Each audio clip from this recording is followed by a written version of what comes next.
Minasan, konnichiwa. Good morning, dear students and dear colleagues. Welcome to all of you. And also, of course, welcome to our special guests that will be introduced by Takamura Sensei.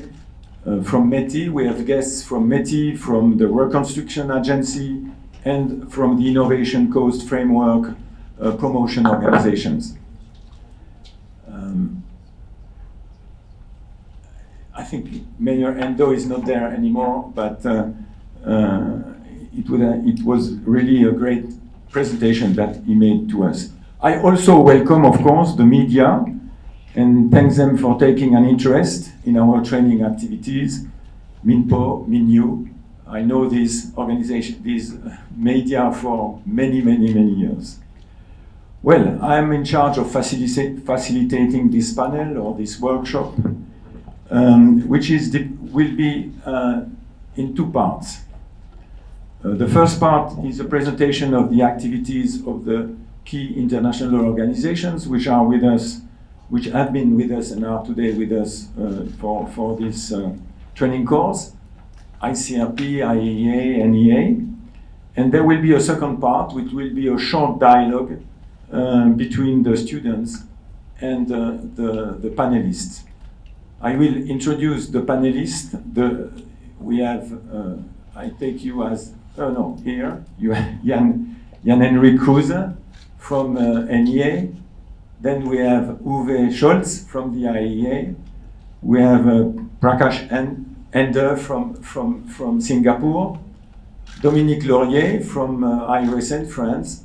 And Chris Clement from ICRP Canada.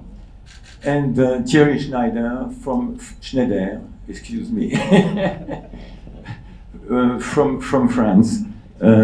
Now I will pass directly to them. I will ask them to intervene briefly. And first, I'd like to ask Chris Clement, the scientific secretary of ICRP, to speak. But maybe you want to make the translation of all this? No, it's not necessary. Okay, so you do the translation? Okay. So I can go on with presenting first. Okay. So I first introduce Chris Clement, the scientific secretary of ICRP. And I'd like to say a few words. I worked closely with Chris during 12 years. First as the chair of Committee 4, and then secondly as vice chair of the Commission. And I have to say that beyond his talents to manage the operation of the Commission, Chris is a very fine connoisseur of the system of radiological protection. So, Chris.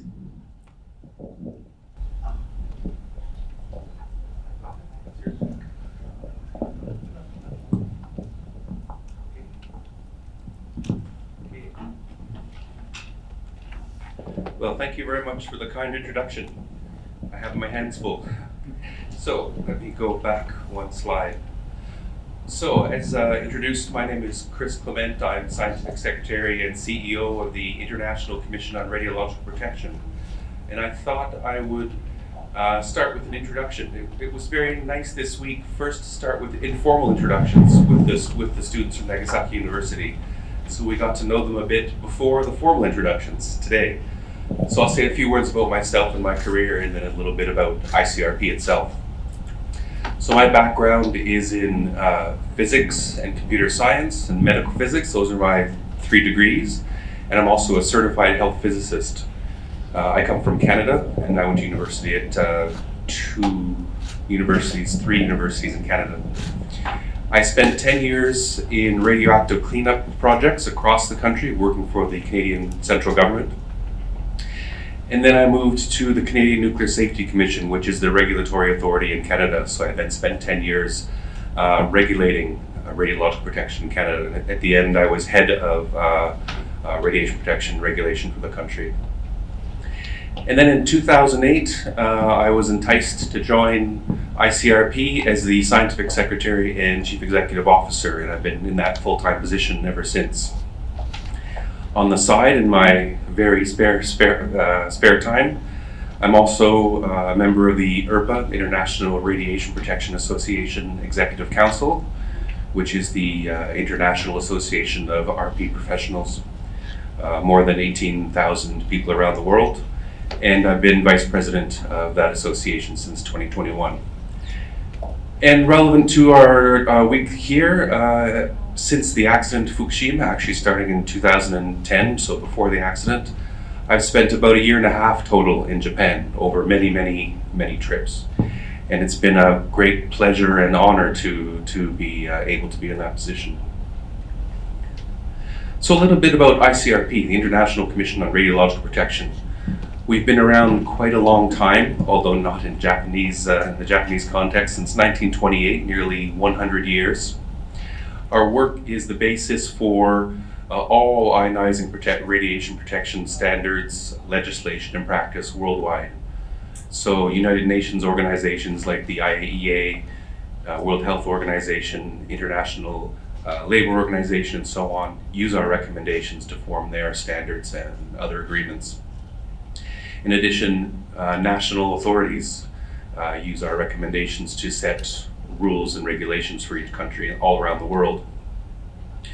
We're not part of the UN system. We're kind of an unusual organization. In fact, we're a charity, independent organization working as independent experts for the benefit of the public worldwide.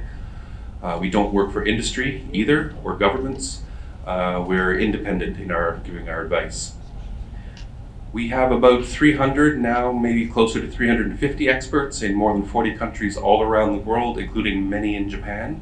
I forget the exact number, but it's about 35 or so experts from Japan who are part of ICRP. A little bit of advertising, but this is mainly aimed at the students in particular. If you're interested in learning more about radiological protection, we have a symposia every 2 years. These are our big meetings we hold every 2 years to talk about radiological protection, the work of ICRP. They move around the world, and next year, for the first time ever, it will be in Japan, in Tokyo. And because these big meetings move around quite frequently, it's unlikely that they'll be back in Japan, at least during my career, maybe during yours, because we move from place to place every 2 years. So I invite you to come to ICRP 2023 in Tokyo next November, almost exactly 1 year from now. So I mentioned that I've been in Japan for a total of about a year and a half in the last decade. Most of that was with Jacques and with Thierry and others from ICRP and many other people working on the Dialogue Initiative that we began in November 2011. This involved not only talking with people, of course that's central, citizens, but of course we also talked to experts, other organizations, government agencies, and so on. At the heart of it was ICRP trying to help in any way it could after the accident, and I hope we helped to some degree, and also to learn, because our job is to provide recommendations for the future, to help protect future people. And in this context, we've developed recommendations on radiological protection in the event of an accident, including during recovery, that we published just a couple of years ago. And I put these pictures up. These are all pictures of various aspects of these dialogue meetings we had, which, by the way, continue today, although not run by ICRP, run by a local NPO.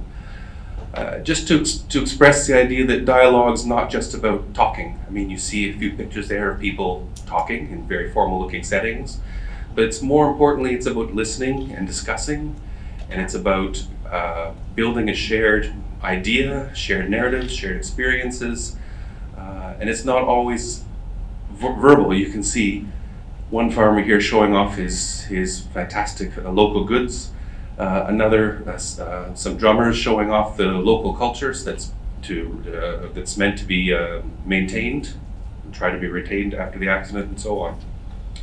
So dialogue, although it might sound like it's just talking, it's much more than that. Much more than that. And then just a few comments about this week. In my opinion, there's two kinds of understanding that's important for recovery. One is scientific understanding. So this week you heard a lot about medical care in the community, the number of evacuees, number of returnees, waste management, cleanup of contaminated areas, and so on. And to have this information, this vital data, is crucial to have a deep understanding as experts about the situation and how you might be able to help. But there's another kind of understanding that comes only from listening to people, because behind all those numbers, there's always people. It's always about people and customs and social context. So I wanted to put up pictures basically of people. For me, the most important people this week were not the experts that are here, but the students, because you're here to learn from what little we know, more importantly, from the people here about what's most important, so you can help in the future should it be necessary. In particular, I put up a slide, 3 slides in fact, related to the disaster experience of Yokoyama-san that we heard about at the museum just next door. I'm not sure which direction to point, right nearby. For me, this was really moving. She was happy to share her experiences, and I think that leads to a much richer understanding of the situation. It's only one person's experience, but it adds a dimension beyond the numbers that you can't just get from reading articles.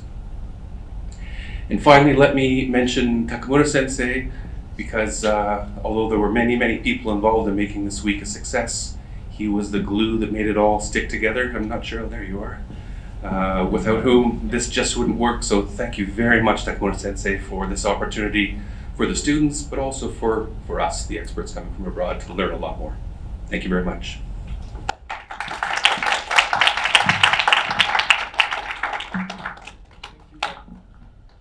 Thank you very much, Chris, for your presentation.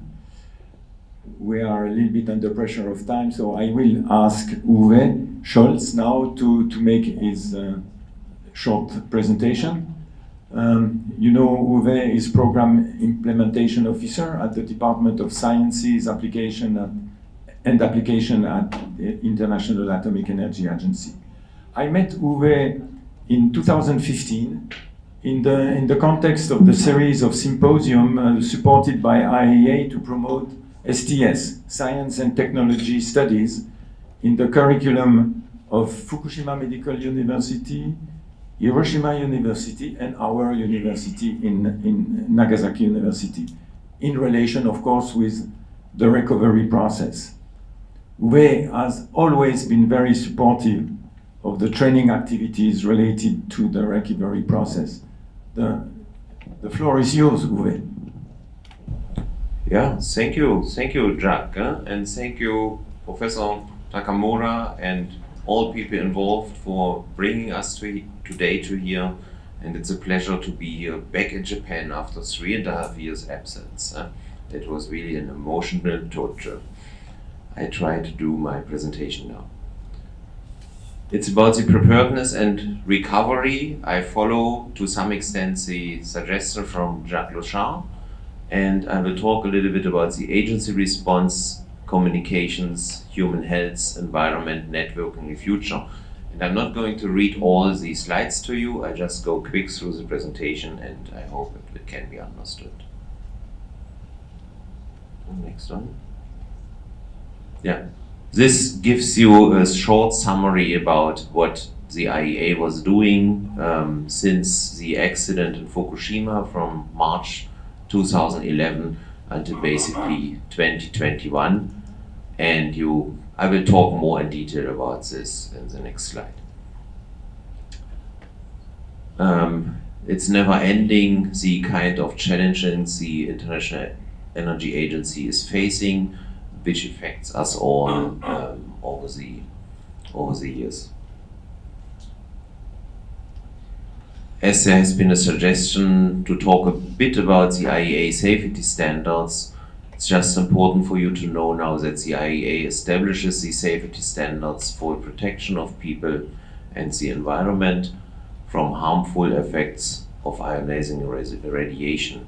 And you see on the right side the mandala, some people call it. It's the number of regulation standards and can be divided in safety fundamentals, requirements, and guides. If you are more interested in details, there are website information, and from there you can find your way through a search modus and address any question you might have. We can spin it out more in detail. We have the general safety requirements and specific safety requirements, and all are in the collection of safety guides. As I'm working in the director's office for the Human Health Division with Professor or Dr. May Abdelwahab, I just try to give you a short overview about how we are operating. We have the Nuclear Applications, Physics and Chemistry Division. We have the Division of Human Health, Division of IAEA Environmental Laboratories. A short remark here, the IAEA is the only UN organization with actually operating their own laboratories. So this is a very big difference to any other activities ongoing in the UN system. And we have the joint FAO-IAEA, now Center for Nuclear Techniques and Food and Agriculture. And as my background, I will not make intensive comments about it, but I'm basically a plant pathologist, so I'm always happy to work with human health and from the environmental perspective as well.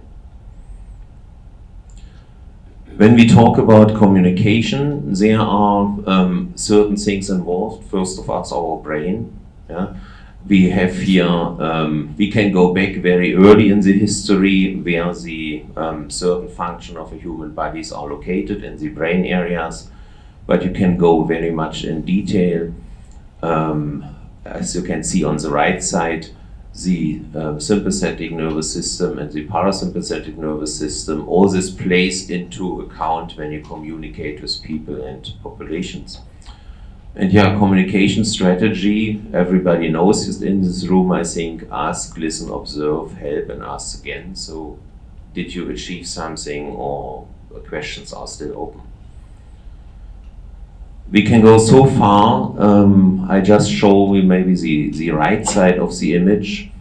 You can consider if you have one thought and the thought continues with the next thought and the next thought, it's better to stay from one point to the next point. You should not have the situation with the greener area down where emotions or thoughts are basically lost, or that you are overwhelmed. So you have a hypercritical stage in trying to understand your situation. So this needs to be avoided.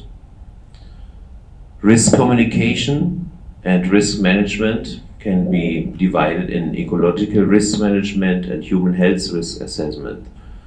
And you have the upper two parts, risk characterization and planning, they are very similar. Then you have the problem formulation, exposure assessment in the health situation, problem formulation, and stressors response in the ecological area, and acute hazards and hazard identification and dose response in the human health aspects. All this we are, let's say, exposed to as well, so it's not just gossip news and things like this. These are things which are coming to us as, let's say, very recent developments, and what I always advise for, especially young generation, keep reading. That's why the right bottom picture. If you want to communicate about radiation, then I think this is a very complete image about the radiation context. How to bring it to an understanding with a normal human being and a layperson, it's a complete different question. So I try to find it out myself a little bit, so colleagues provided me with some equipment and I did some readings, but in the end, how to bring technical approaches into layperson's comprehension is a very demanding story. So we do this in several years, and now I'm talking a little bit more about what the IAEA with the Japanese partners did. This is, I think, a good example of putting things into context. We heard this before. What's the exposure when you take a flight, or if you have an X-ray? Things like this are helping, but that's definitely not the end of it. The risk communication building blocks, everybody again is aware about this, play into ethics, technical accuracy, transparency, expression of care, trust, and credibility. So, and we had a, let's say, special situation when we started our work with Fukushima Medical University, Hiroshima Nagasaki University. We had the SDS approach. A short definition would be it deals how science is made, communicated, acted upon in a social, political, and cultural context. And based on this, a communication strategy can be developed. But I have this old image on the right side, which basically tells you we are talking here about liberal arts concepts, where everything comes into place, which is including mathematics, logics, philosophy, and so on. What we can expect from and what we cannot expect when we are doing our work. So we are very serious, knowing that images, normality, behavior, and experiences are happening and are revisited. New insights will appear, and it might come to forgetting. The rest I spare you now. Coming to my favorite part of my work, doing all the interaction with our Japanese colleagues. This is one example actually from, Jacques mentioned this, 2015. This was our first technical meeting, actually second in one project series in Nagasaki University. So it's too small now, but there's Kenji Kamiya, there's Professor Yamashita, Noboru Takamura, and many other known faces. So was really exciting to have this. We built, based on this series of projects, an international network which covers quite a lot of countries, and you should see that the Japanese participation was in the area of 76, so I would say almost half of all our participants have been always from Japan. We can do a network analysis in the area of human health, and this shows the last 5 years cooperation of IEA worldwide in the area of human health. This is an overview of all of our projects we did and we are continuing to do, and it's just color-coded based on early recovery phase, and local returning population. And BEL stands for Belgium, because currently we have a small project funded by Belgium. This is all needs-driven. This is always our rule. So we don't make up something, someone tells us something. No, if we identify the needs, then we do the project, otherwise we don't. And we are always interested in what's the feedback from our participants. And I just took out 3 questions: quality of scientific content, has your knowledge improved, and how relevant has been our meetings for your work. And we are very happy about the ratings, about 75 and 80%. And we can continue this with the current situation. The most recent meeting, it happened as a virtual meeting in Belgium, and now we had a technical meeting early this month. We end up with 75 to 80% approval rating, what we did in our meetings. For us it's important, so I'm coming a little bit back to the SDS concept, so we'd like to involve very different professions, and including laypersons. So when you look at this chart, you see in the light green areas, these are science, technology, studies personnel. We have medical health sciences represent nuclear sciences, and several other professions. So this is the idea of involving as much as possible people. Another way of reaching out to the community is producing a book, and a colleague asked me just a moment ago when this book is coming out, hopefully early next year, and we are to 95% through. But it tells you a little bit the let's say, involvement worldwide of participants We have for sure Professor Takamura again as an author, Prakashanda as an author, and many others. So I think we cover a wide area of expertise to produce something which we call for now medical practitioner guidance book, communicating with returning populations.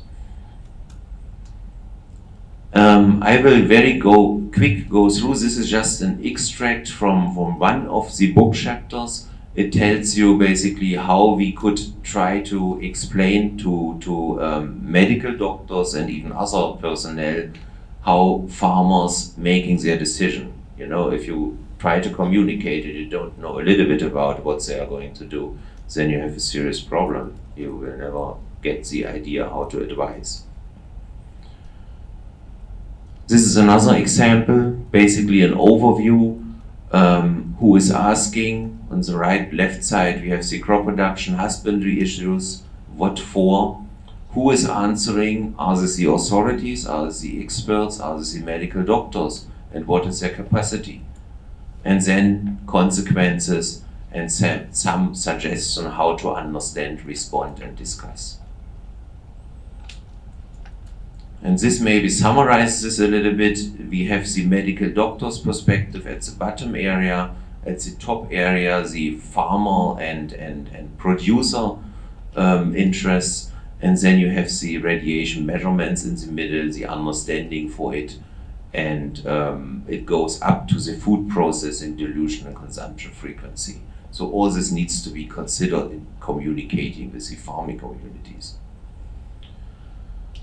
And this is an overview how to read the book which is going to come. So again, it starts with, do you know something as an outsider or a medical doctor about it? Then if you don't know anything about communication, please read these sections.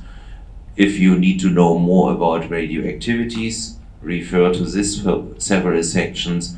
And then again, thanks to Nagasaki, Fukushima, and Hiroshima University, our case studies, suggestion from my boss, May Abdel Wahab, is a very important section because it shows all the experience you had over the years with your work. Yeah, publications, yeah, speaks for itself. Yes, we do it and try to do more. Yeah, Prakash, in maybe 3 months if we have the book. Huh? Online resources is another thing, where we have basically the Human Health Campus. Everybody can resort to it and extract any information you want. And this is the current project overview. The bluer area is the first consultancy meeting topic. Technical meeting we just finished, and then we conclude with the final consultancy meeting. And the idea was to bring the Japanese experience together with our international network closer to Europe, hence Belgium, and we had experts from UK and Norway as well. Yeah, and opportunities to collaborate, again very quick, but this is all available from the IEA websites, maybe not that in this relative reasonable overview, but there are several instruments. We have the collaborative centers, we have practical arrangements, private-public partnerships. So all this leads to something if you want to work with us. Yeah, and in summary, I would say successful risk communication must examine and compare the effects of risk perception and tailor risk messages considering personal and cultural background. It's crucial to understand local population, which we have seen all over this week.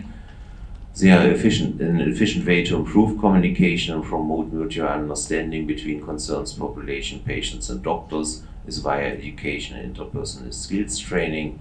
And yeah, the Division of Human Health, as the entire agency, worked together with Fukushima Medical University, Hiroshima and Nagasaki University, and several international institutions. So we heard Chris from Canada, we have other colleagues in Canada, many colleagues in US, Europe, and with this we helped educational projects which included SDS elements finally in the education of the Japanese universities.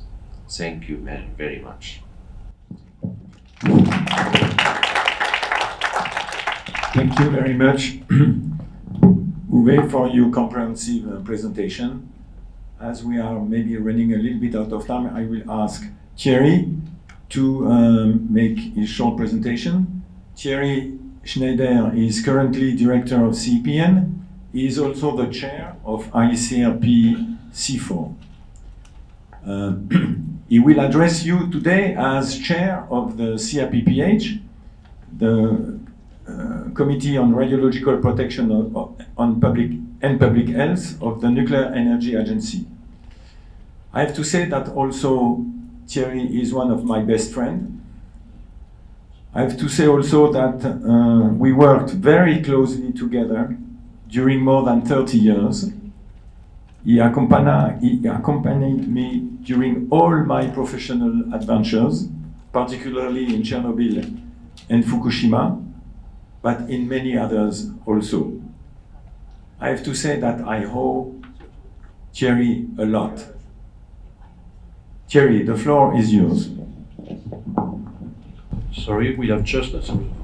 Good morning, everybody. We have just a problem with the file. I can do without the file, but maybe it should be better. So I will start before we got the slide. I will start to introduce CRPPH in order that you better understand what is this committee. The CRPPH is the Committee on Radiological Protection and Public Health. This is one of the standing committee of the Nuclear Energy Agency. The Nuclear Energy Agency is one of the agencies of OECD. So you have OECD, then you have the Nuclear Energy Agency, and within the Nuclear Energy Agency, you have permanent staff, like Jan, who is member of the Division on Radiation Protection and Human Health, and then you have some standing committee where the member state representatives are participating. And so since 2 years now, I'm chairing the Committee on Radiological Protection and Public Health. This committee has been involved since many years on recovery issue and post-management activities. So I will highlight a few points on that. Sorry for the delay. Okay, and then prior to mention the different activity related to recovery, I just would like to highlight some element. Okay. Good, thank you. Okay, so I will not go too much in detail with the member state. You will see on the slide. What is interesting to notice, we just adopted at NEA a new strategic plan, and you can see among the new strategic plan some key objectives, notably the need for inclusiveness in decision making and need for risk-informed society. So this is some element which are clearly in line with what we discussed during all this week. Then you have a good slide where I suppose that you are able to read everything. Just to mention the different activity, and among these activity of CRPPH, we have one activity on EGRM, which is expert group on recovery management, which is just finished. There is another one on all the WPNEM, which is a working party on nuclear emergency matter. So this is people who are meeting regularly and who have some expert group on different topics to deal with emergency preparedness, including recovery.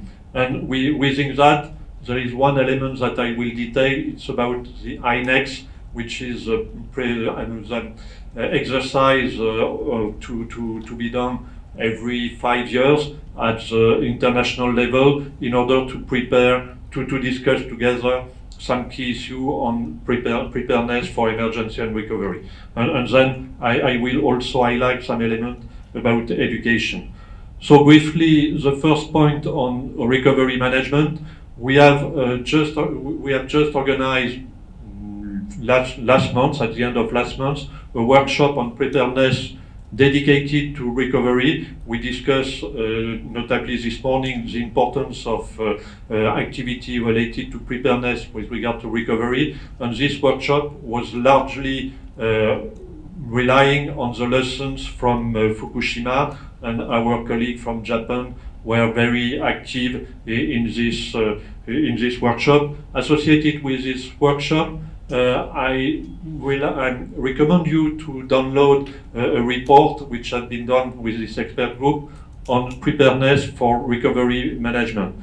This framework, which is detailed in this document, highlights the key objective of recovery, and you will recognize some key points that we discussed this week, with ensuring health and well-being, supporting the economy, and protecting the environment. And then you have some cross-cutting issues like stakeholder engagement and communication, building resilience, and all the topical aspects that we discussed during the week. With regard to that, it's clear that, first of all, this work has been done in cooperation with Japan, but there is a need to go ahead and to further investigate what does it mean. And with regard to this topic, for sure, the cooperation with Nagasaki University and other Japanese colleagues in the future is more than welcome. Beyond this workshop which has been done and the report, there is now a key issue on the new series of the new international nuclear emergency exercise, which will be organized at the end of next year, beginning of the year after. And this INEX 6 workshop exercise will be focused on the transition from emergency to recovery. We have notably heard this morning the difficulty to organize evacuation, but also, which is much more difficult, to organize the return of people, to organize the long term. So that will be done and discussed during this exercise. And of course, once again, the exchange with the Japanese colleague will be more than welcome. And then finally, the last point for activity of CRPPH, where we may have cooperation with Fukushima organization and Nagasaki University. There is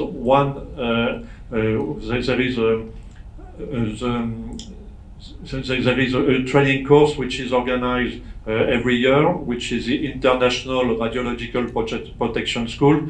If you want more detail, you can ask Jan, who is in charge of organizing this international school. This is dedicated to not really to students, but to young professionals and mid-career professionals, in order to better understand the system of radiological protection. And with ICRP is largely involved in this training course. And one of the topics of this training course is dedicated to emergency and recovery. We were in charge with my Japanese colleague Toshimitsu Homa to work on this topic. And the idea that we discuss with some colleagues is to see how to connect this international radiological protection school together with the training course on the field dedicated to recovery that you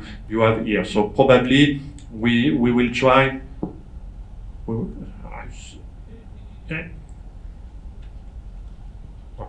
Don't worry. Yeah. So the next edition will be organized in August next year, and you can get more information. This is organized in Stockholm, and our proposal would be to interact between this International Radiological Protection School and your training course in order to have more topical issue and to make exchange on this topic. So with that, if you want more information, you can ask Jan, of course, and you can go to the website to get some document and get more detail about the program of work. Thank you.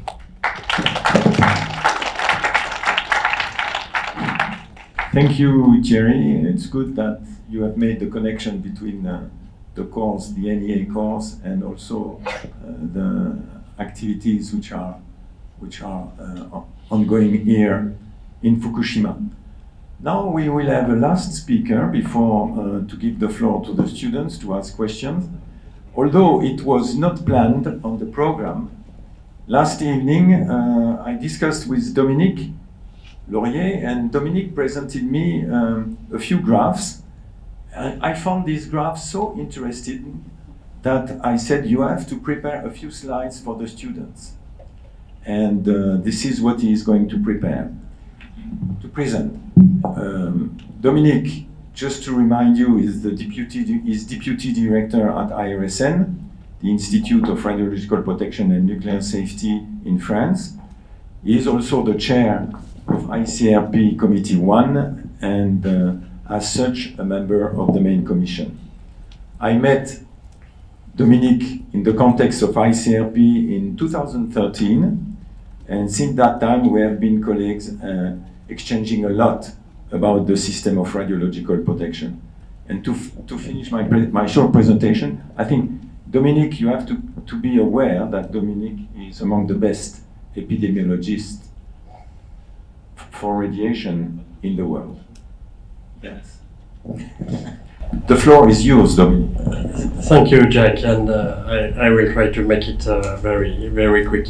In fact, that's not my field, but I thought that it was very important to have an idea of what is the contamination, what is the level of radiation during this trip.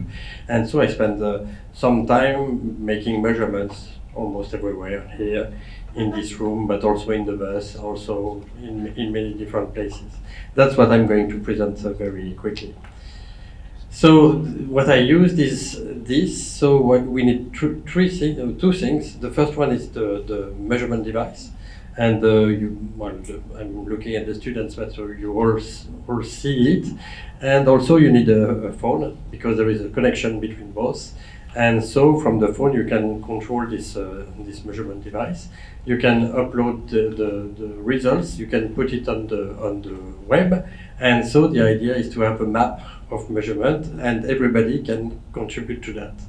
So that's what is presented on this slide. Here you have the measurement device. Here you have Jacques, but well, I'm sorry, that's it wasn't the picture. Here that's the app. I'm not going to go in details. And if you want to have more, you can go on this website, and you're going to find plenty of information on how to make the measurement, how to contribute to this map. That's the measurements. So that's the map of the measurements that have been done. So not all of the measurements appear on that. You can zoom and see much better.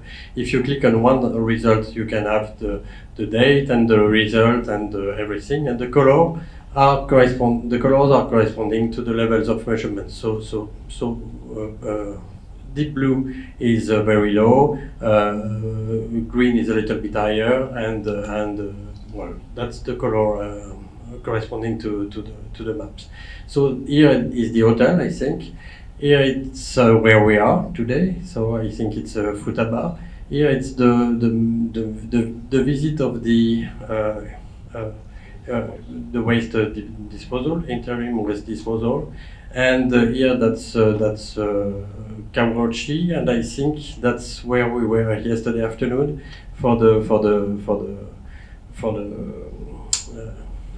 yeah, exactly. And so that's what is presented, and you can see the results.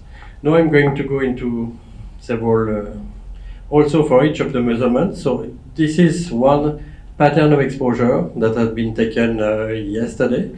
So I ask you, it was in a trip, so you can have results every 50.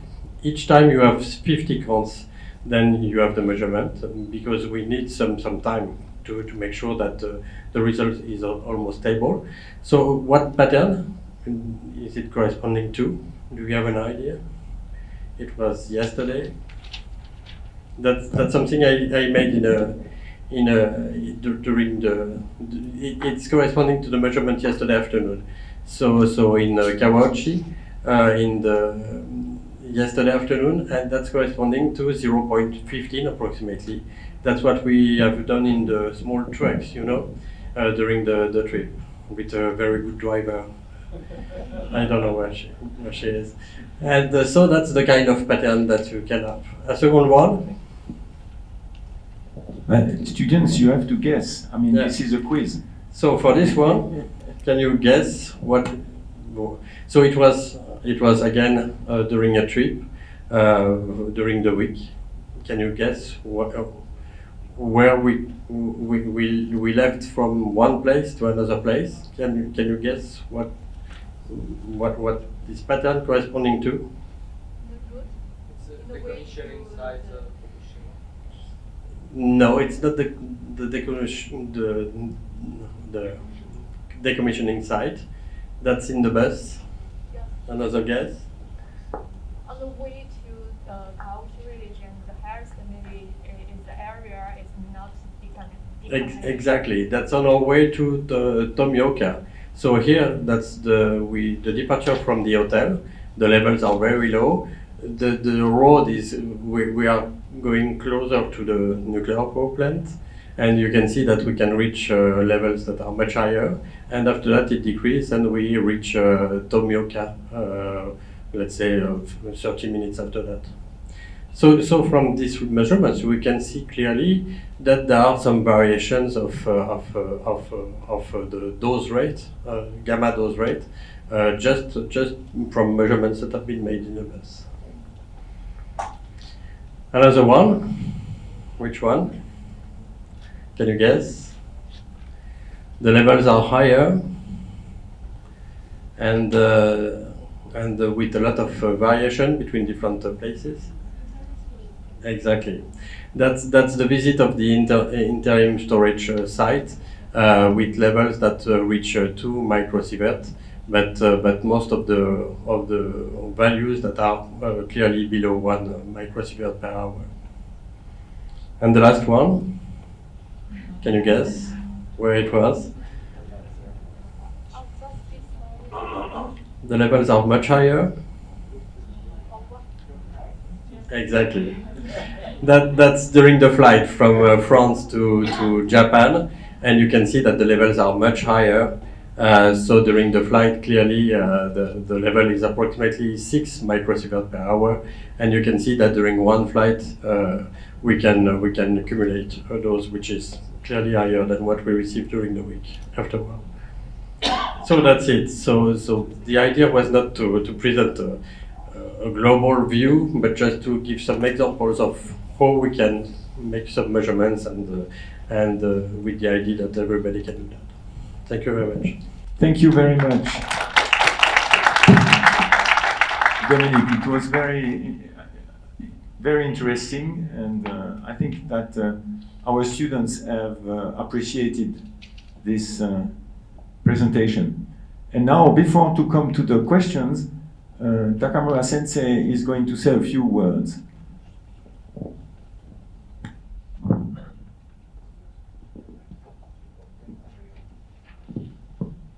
Okay, thank you very much for your kind such introduction of each organization. So okay. So on the first day, so I explained I explained the activity of Nagasaki University. So I will skip this slide, and then at first I'd like to introduce the Great East Japan Earthquake and the Nuclear Disaster Memorial Museum, which you visited the day before. Then you saw the exhibition inside the museum. But besides such kind of the exhibition, we are organizing a kind of the training course to for example, the high school student or university student, and also the businessmen and other groups to know, to inform their such accumulated such experiences and lessons of the complex disaster, including nuclear disaster in Fukushima. Yeah. Then, okay, wait.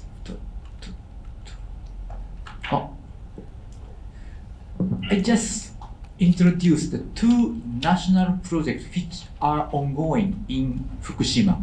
The first one is the Fukushima Innovation Coast Framework, especially promoting the creation of clusters of cutting-edge industry by utilization research center in various fields.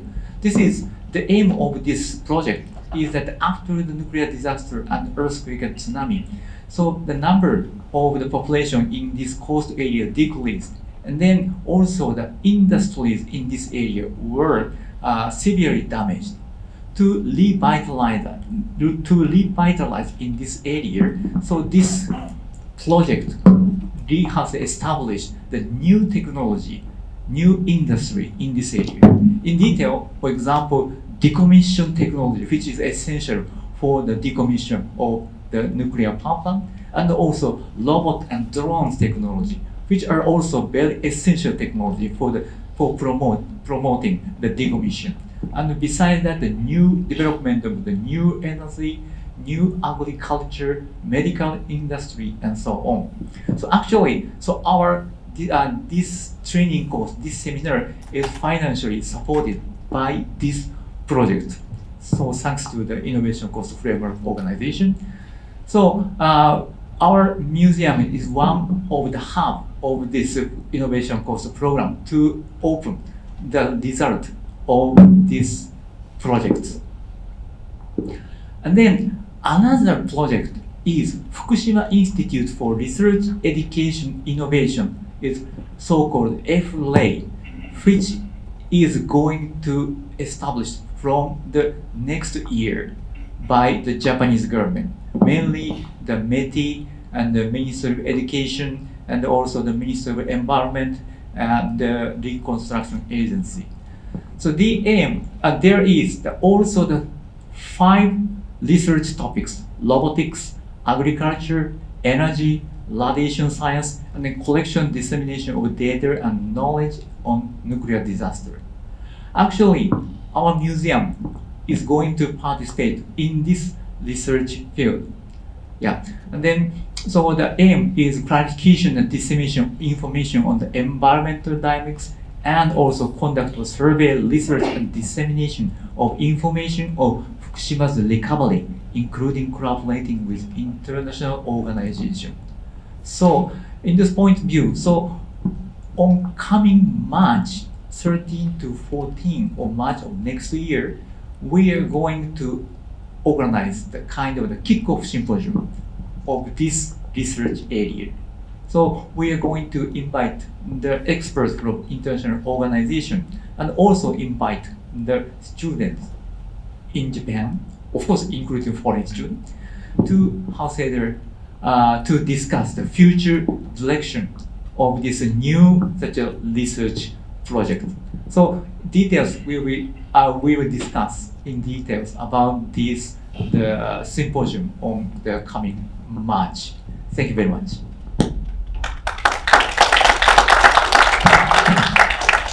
Thank you, Takamura Sensei, to put the whole work we have done this week into a perspective, looking at the future. This is important, as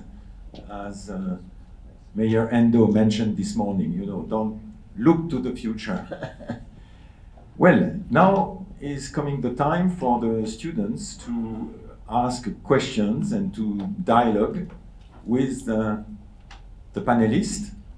So, if you have any question to address to Chris, Thierry, Jan-Henrik, Prakash, Uwe, or Dominic, please, you can ask questions. Okay, I will go this way. I mean, each of you has a question to ask. Okay, Adak. Thank you. First of all, thank you for your presentations. It was really fully information. My first question to Dominic Sensei about application of the radiation rate. So is it available in each country? I mean, in everywhere? Yes. That's a French initiative.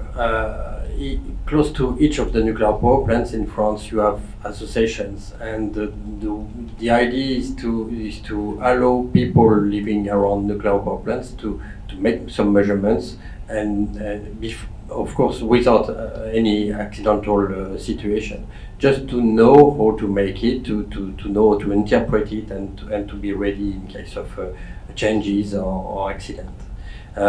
But you can use it everywhere in the world, of course. And the website is in English and French, and the idea is to develop it further. But it's not the only initiative. You can find many other with different devices that already exist. So let's have a look in your country, but this one is available and you can use it where you want. Yeah. Thank you very much. Okay, next question.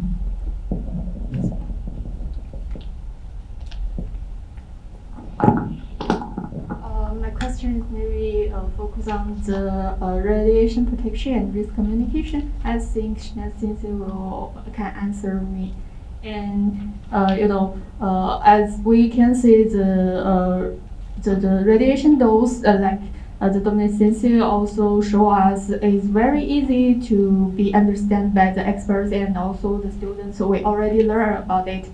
But for the general population, especially for the children, how do we explain such doses to them by a very easy way?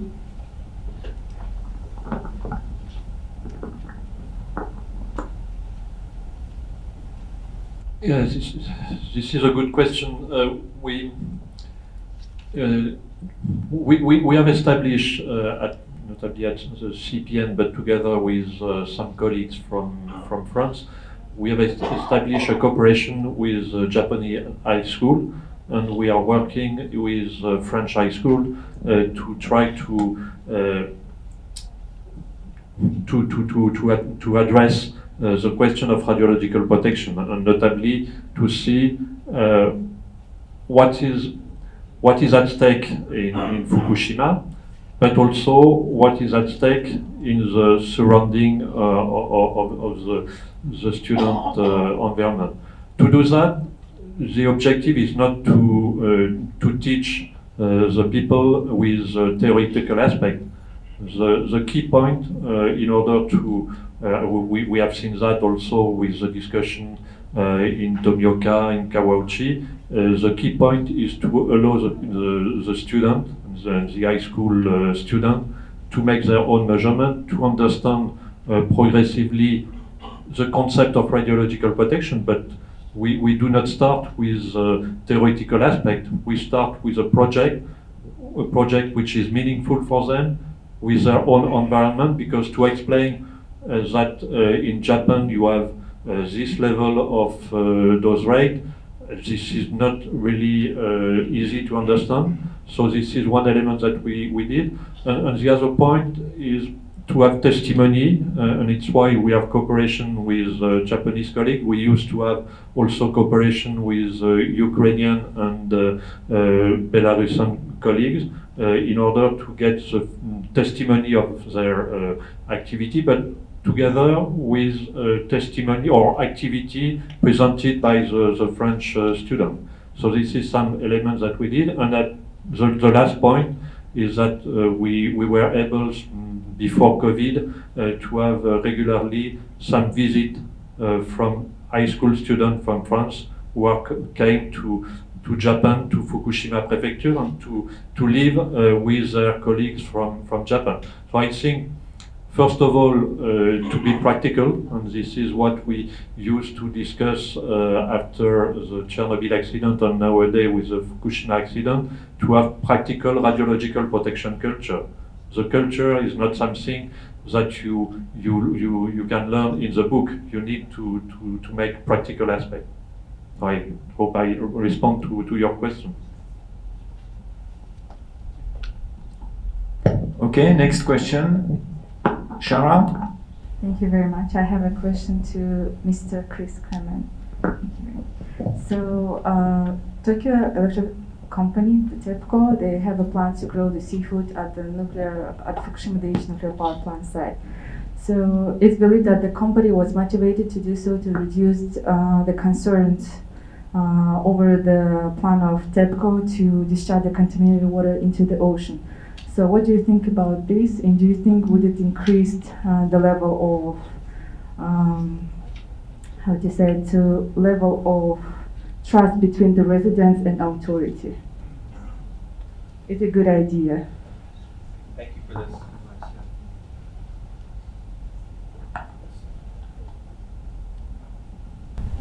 thank you for this very difficult question. And I really have no idea whether we'll increase trust or not, but it's good to see that TEPCO is trying to do something to let's say, engage with the larger population on risks related to seafood in the environment, because that's a concern, no doubt about it. I hope there'll be clear monitoring of the seafood and independent checking of the results, and maybe that will lead to some increase in understanding of what the situation is. But I mean, I can't predict how it will go. It depends a lot on how people react, how TEPCO does in the job of communication. But like I said, I applaud their this initiative I've never heard of before to do something to help communicate the situation. Thank you very much. Okay, next question. Varsha has a question. I think this is for Chris again. It's about radiological protection and the reference levels of the high dose in contaminated areas. So, as we've heard, the mayors have said that they have decontaminated the living areas, but not the forest. So, would you consider this still a contaminated area? Because people are still they're living in areas where they have been decontaminated. Decontamination efforts have been done, but the forests are not yet decontaminated. So how often would you raise or lower the maximum dose, and how long is it going to remain a contaminated area if the living areas have already been decontaminated, but the forests have not? Thanks for another difficult question. But these are the most interesting ones, so I appreciate it. There's a few aspects there that you touch on. I think the most important is what decontamination is meant to do, and how it must be balanced with other factors. So nothing has been easy in Fukushima in the recovery, but cleaning up around people's houses has been relatively easy compared to cleaning up, say, a forest, because the area is limited. You can find people's houses and decontaminate to a certain distance and cut down some trees. But the forest, if you try to decontaminate the forest actively, you destroy the forest. So this is it's just not practical. There's value in having a forest beyond just worrying about the radiation. I think what's most important, though, is that the purpose of decontamination is not only to remove cesium left over from the accident, but to make sure people are safe and protected. And that has to do not just with levels in the environment, but how much time people spend. So in my opinion, is that it's in most cases impractical, or at least the negative effects of decontaminating a forest would be much worse than leaving it as is. But people have to be well informed about the levels in the forest, how much time they spend, monitoring the produce they take out of the forest. I mean, you've seen examples of this all week. So it seems to me much better to have a strong practical RP culture, as Jacques would say, about how to use the forest in the current situation, as opposed to trying to cut down the forest. I mean, that's just counterproductive. Hope that answers your question. Thierry, you want to add something? Just to add a few things. This question of decontamination is very sensitive, and we have seen that in the workshops that we have organized last month, and this is really an issue for all the country to think how far we have to decontaminate. And the response is not so simple as Chris mentioned. I just would like to mention that we just set up a new task group at ICRP Committee 4 dedicated to ecosystem services. So this is some concept which is a little bit new, but this is really a fashion at that time. But this is interesting to consider which services are provided by the environment, to consider the protection of the environment, and together to have in mind the sustainable development goal that you may well know from the UN Sustainable Development Goals, and then to combine all these elements to have the reflection on what could be the future and what could be the objective. And with regard to that, as Chris mentioned, the dialogue is crucial because you have no magic solution. Yeah, thank you. And this is obviously a new research area where you have to combine what we know about radiation protection of humans, what we know about radiation protection of fauna and flora, and to have a perspective of how to combine the constraints, protecting people, protecting the environment. Yeah, this is a very challenging issue. Well, next question. Okay, Asian. I want to say thank you to all experts. I have a really general question. Should experts do something on the trust of the residents on the global level? I mean, work on the distrust between residents and the country in the general, not only in radiation field, because as we know that I'm not saying talking about Japan, I'm talking about other countries that could also face situation like this. And if the level of distrust will be higher than there, it could affect the work of the international organizations. And should experts do something on this or give some, advices or something to the government, as we know that you are all independent organization, but do you have something to work on this, like general distrust? I can start and then I will share the microphone to my colleagues. This question of trust and distrust,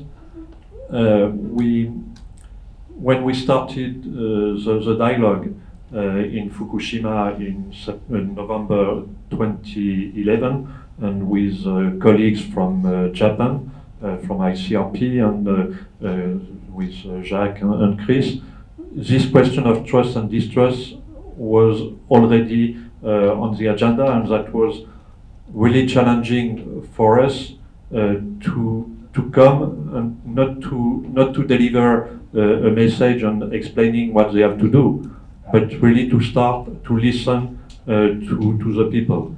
And this series of dialogue, nowadays this is the 23rd to the 24th, so have been done last month or at the beginning of this month, and all these dialogue are very rich. You can get access through the ICRP website, or you may have the link with Fukushima dialogue, and then this really help to see how to progressively overcome this question of trust and distrust. And then you need to establish a partnership before to get that. And we didn't mention that, but maybe I'm sure that Jacques Lechard already spoke to you about that. There is a publication from ICRP dedicated to emergency and recovery, and these elements are clearly they are mentioned, and they are at the core of the discussion, embarking also some ethical issue. So this is some element important, and you can see the report is available on the website of ICRP. It's publication 146. Is there anyone who would like? Okay, you would like also. Okay, good. Yeah. So I would go back to what Mayor mentioned earlier, inverted commas, return if you can, take your time if you are still worried. Okay, that's that type of dialogue with the people, because that helps in developing trust, because you're not ordering people to come in, right? So when we talk about the radiation effects, we provide case studies and we provide data rather than top-down approach, right? So when you provide evidences, provide case studies, provide data, what just now Dominic has shown, then you can compare yourselves, the effects of radiation or what levels you are living with. So for example, in this room, we have 0.05 microsievert per hour. If you live here for 365 days, the dose is lesser than 1 millisievert, right? So that kind of comparison you can give. So when the mayor mentioned that someone didn't want to return because until the dose is less than 1 millisievert, but we should make some measurements and educate them. And I can combine the earlier question on education part, right? So I have designed a module course for undergraduate students on radiation and society based on the science technology society approach.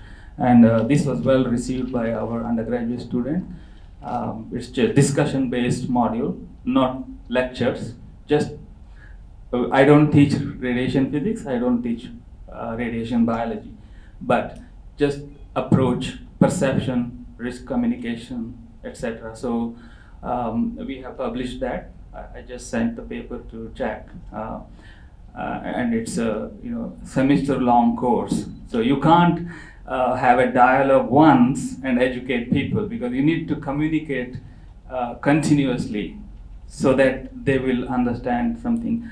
By listening to some of the presentations, I'm thinking of stop using the word risk, because risk communication, it already tells you that there is some risk. So I don't know, we have to come up with a new terminology to replace risk. I think that would help, rather than risk itself creates fear, right? So I don't know. I mean, that's the way we should go for communication. This is exactly why we use dialogue. Yeah. Dialogue, listening, sharing, understanding, because it is true. If you say we are going to speak about risk communication, it means that there is a risk. Yes, exactly. Even if there is, as the Mayor Endo said clearly, over the last 5 years, no concern about radiation in the community meetings. So, but they are continuing the dialogue with the experts, with Takamura Sensei, with Orita Sensei. They continue because this is very important. And before Mayor Endo left the room, I asked him, thank you for your presentation. You said that people don't speak anymore about the concern of risk over the 5 last year. What are they talking about? What are they talking about? And they are talking about their lives, their problems, how they want to structure the future. So clearly the problem has shifted from radiation to the consequences of the presence of radiation for a decade in the village. It's still related to Fukushima, but it's not anymore an issue about radiation and risk, and people know how to manage the risk. I think this is very important. And to come back to the trust issue that was raised by our student, I think the clear lessons from Chernobyl and Fukushima is that you have to empower people so that they can regain control on their lives. And then when they have control on their lives, they regain self-confidence. And the basis of social trust, one aspect is self-confidence. If people are not confident in themselves, how can you imagine they are confident in what the people say around them?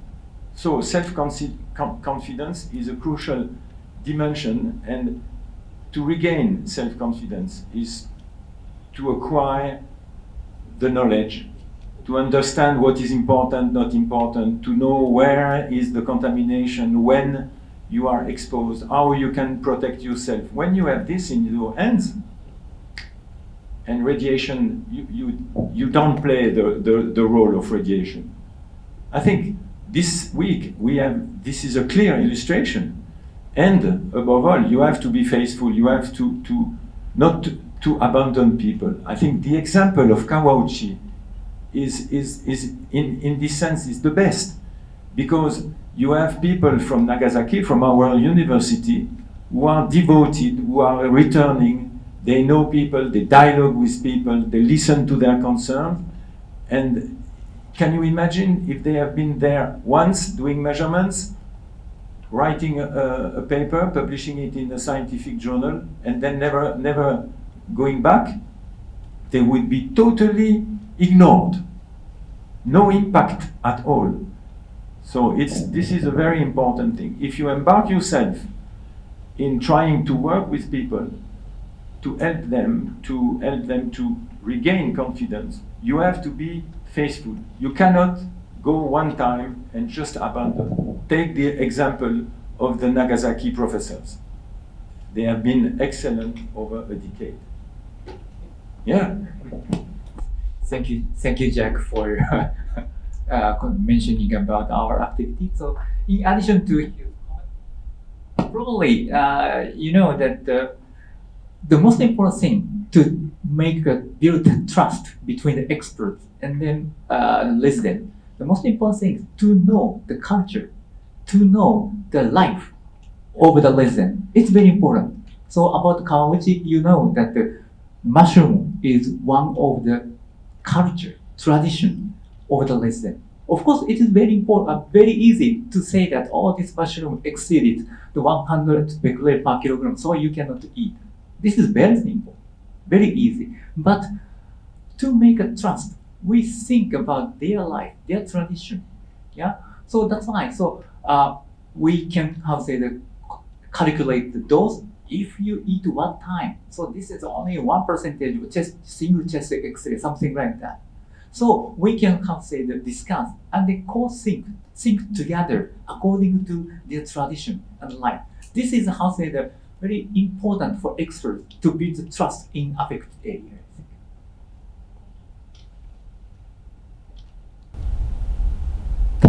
And to know people's life, the best is to dialogue, to talk with them, to listen with them. Okay, other questions, students? I'll ask. My question is for Mr. Dominic.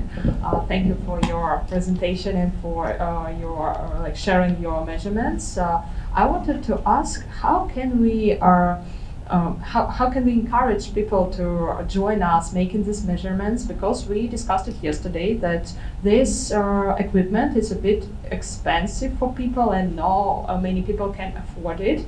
And do you have any plans, any programs, maybe to sponsor primary schools, maybe other organizations just for population to join us in these measurements? Because as we know, if you want to build trust between experts and people, it's really an important point that they need to do these measurements by themselves.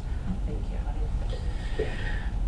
Yeah, you're right. It's still expensive. I think, or not this one because this one is a very old one, but the new ones are 140 euros, I think. You can find cheaper ones, but that's expensive. I agree.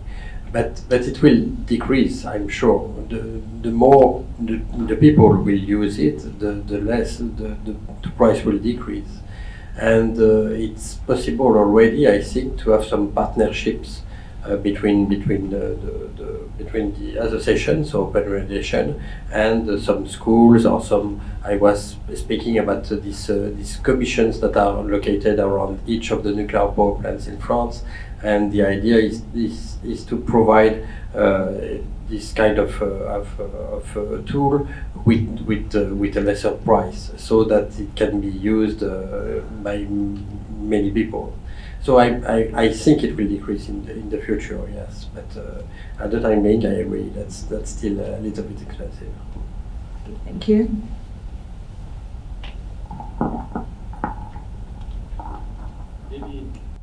Maybe a last question because we are running out of time. We are already over. Who would like to ask a last question? Who? Alexei. Right.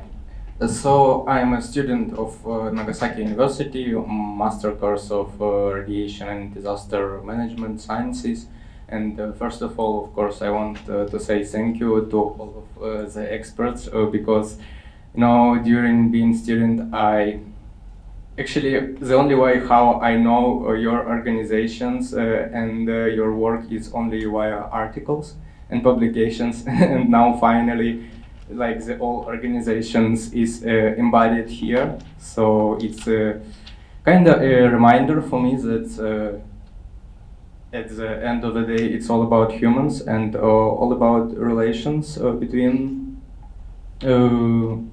humans. I want to encourage you as leaders and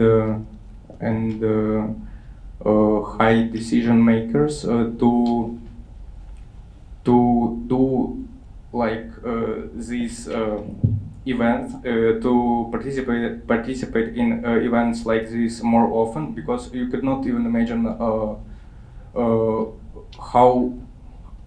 much you are helping us actually, because sometimes it's really hard to gain this level of expertise.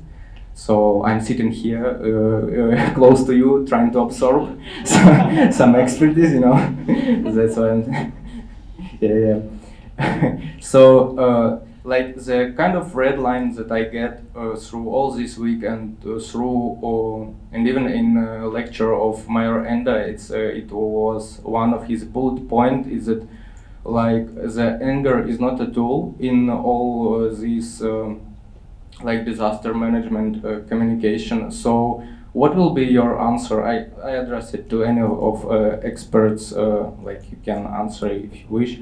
What other emotion we should to strive for to communicate with people in mutual, beneficial way? Thank you very much.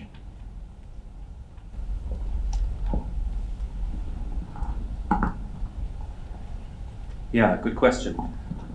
Sometimes anger is useful. Ask a certain young lady who's interested in climate change. But nonetheless, I think a much better approach is empathy and trying to have mutual understanding. Anger only takes you so far. Maybe you can make a point, but often your point is lost because people focus on the anger rather than the issues.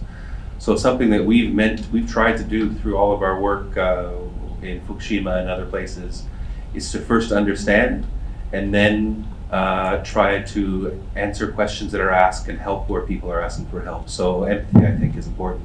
And I just want to, since I have the microphone, let me spend 30 seconds to say, sure, we're experts in a sense, but everyone in Fukushima is an expert in their own lives, in what they do every day.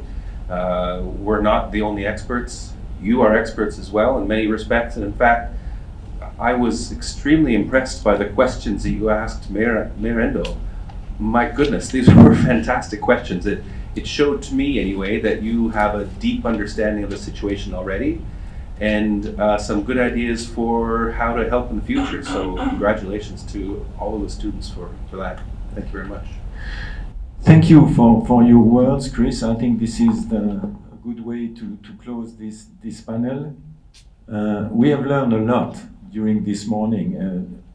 Mayor Endo made a fantastic speech, as he used to do, with new things, new elements. I met him for the first time in November 2011. Each time I met him, he teach me something important about the recovery process. And for me, what I learned this morning, what I heard this morning through his presentation, is that there is not only the technical dimension, which is crucial, but there is the human dimension. There is also the importance of the ethical values.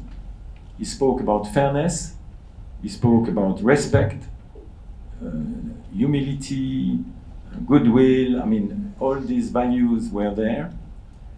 And there is a new thing, new idea that came out of his presentation for me, is the fact that when you go through the process of stakeholder involvement, co-expertise, as we call it, all actors are changing.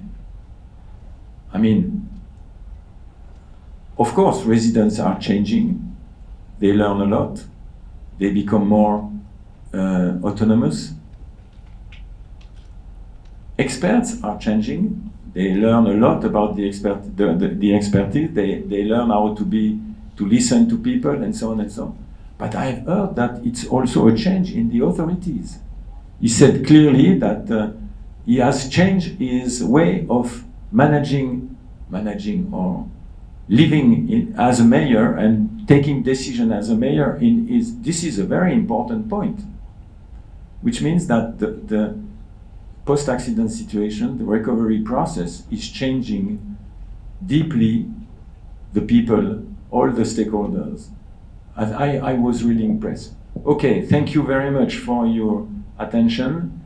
It was a great morning, and thank you Takamura Sensei, Orita Sensei, Matsunaga Sensei for all your efforts. Thank you for our special guests. I think you have seen that we have been working hard, and we will continue to work hard to pass the message of Fukushima to the experts in the world, but also to the next generation. Thank you very much to all of you, and thank you the media for covering this interesting session. Bye-bye. Thank you, Dr. Sensei. So let's take Okay. I hope you had a good lunch. You have recovered some energy, and now we are going to do the IDPA exercise. So you know the rule. I'm not going to explain it again. I remind you that the strategic question is, what are the present and future challenges in the Hamadori region affected by the Fukushima Daiichi nuclear power plant accident? So I will start immediately by Shara. Shara will be the first speaker. So during the first round, you will have 3 minutes, and I have kept Win to be the secretary, and so she will not speak, because we will gain, we are under the pressure of the time because of the bus departure. So okay. Wait a second, I have to put my chronometer. Thank you very much. Okay, Shara, you have 3 minutes. More than 10 years after the Fukushima Daiichi nuclear power plant accident, anxiety about the impact of radiation on the environment, public health, and future generation persists.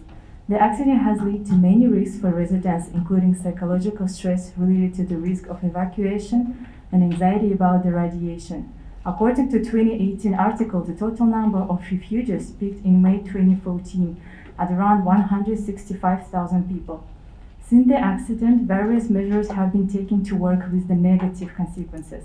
A great deal of attention is being paid to the cleaning of the topsoil. The decontamination is handled by an interim storage facility run by the Ministry of the Environment and Japan Environmental Storage and Safety Corporation, which is located in the Hamadori region. For many years, it has been carrying out global soil decontamination to a depth of 50 meters down. However, now the storage facility is for 94% is full. The problem is that there is still no clear plan for how this waste and the soil will be used in the future, except for the moving it outside of the Fukushima prefecture and using it for agriculture. Nevertheless, there is no details on how to implement it. Another problem is water contaminated with tritium. One solution to get rid of this water is to release it into the Pacific Ocean next year. But we need to consider that Fukushima is located near the point where the two strong ocean currents, Kuroshio and Oyashio, converge. The released radionuclides will not migrate north or south, but will be blown eastward with the waters of those currents. It's believed that these radionuclides will spread across the ocean over the next 10 years. Can we claim that this discharge will not affect the local flora and fauna? This question is also of concern to the residents who are struck by this and other problems related to the consequences of the explosion at the nuclear power plant.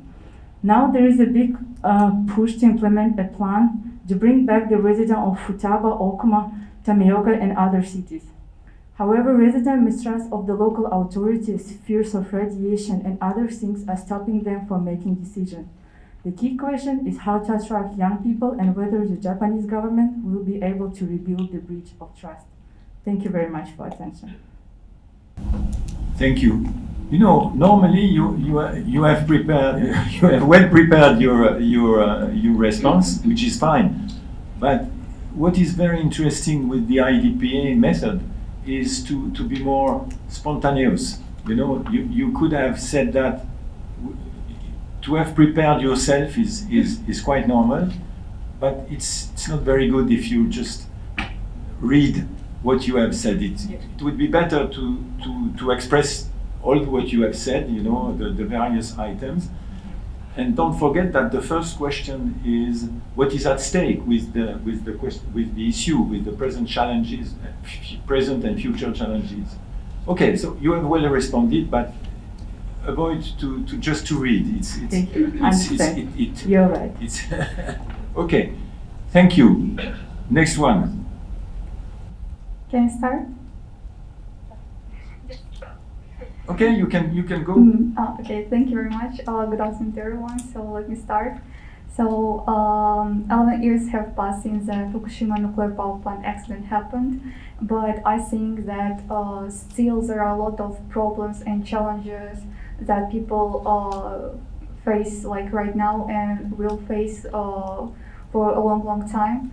So I would like to highlight some of them. One of the important issue today and for today's and for the future is stigmatization and discrimination of affected people, because it was clearly showed us during this training course. For example, on the second day, Mr. Ide kindly shared with us his personal experience with his daughter-in-law, that she's still afraid to come to Fukushima, and also she is still afraid to let her kids to go to Fukushima. And even though when his son comes here, she asks him to change before he can hug his own kids. So it's just reminds me that stigmatization is still like acute problem here in, I think it's problem not only this family but other family too. So next, I would like to mention the problem that the number of residents in evacuated area is still less than it was before the accident. So it was clearly showed us today. Meyer Endo showed us some statistical data of Kabuchi region, Kabuchi village, and also a few days ago, Matsunaga Sensei also shared with us some statistical data about who has returned, who has not, and who unsure about it. So basically, I think all these problems caused by one really important problem is lack of knowledge people and mistrust to government and to specialists, because people don't really know a lot about radiation, and we cannot blame them because it's normal if it's not their field. And also, I think it's really important to mention that this disaster also affected the local culture. It's also a problem because it's affected some traditional events like collecting mushrooms, for example, or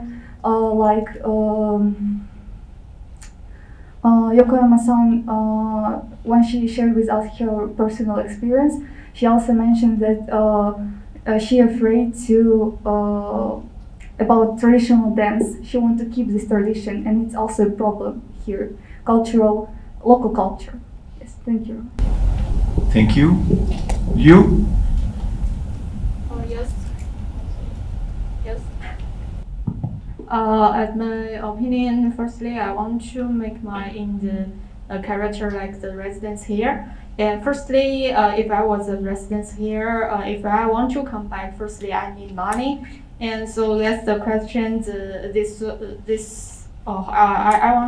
I want to see the Fukushima prefecture, and especially in this area, mentioned too with the job and who gave the job to the residents, and how to create more job to attract more people to come back. And secondly, I want to say is like the transportation system.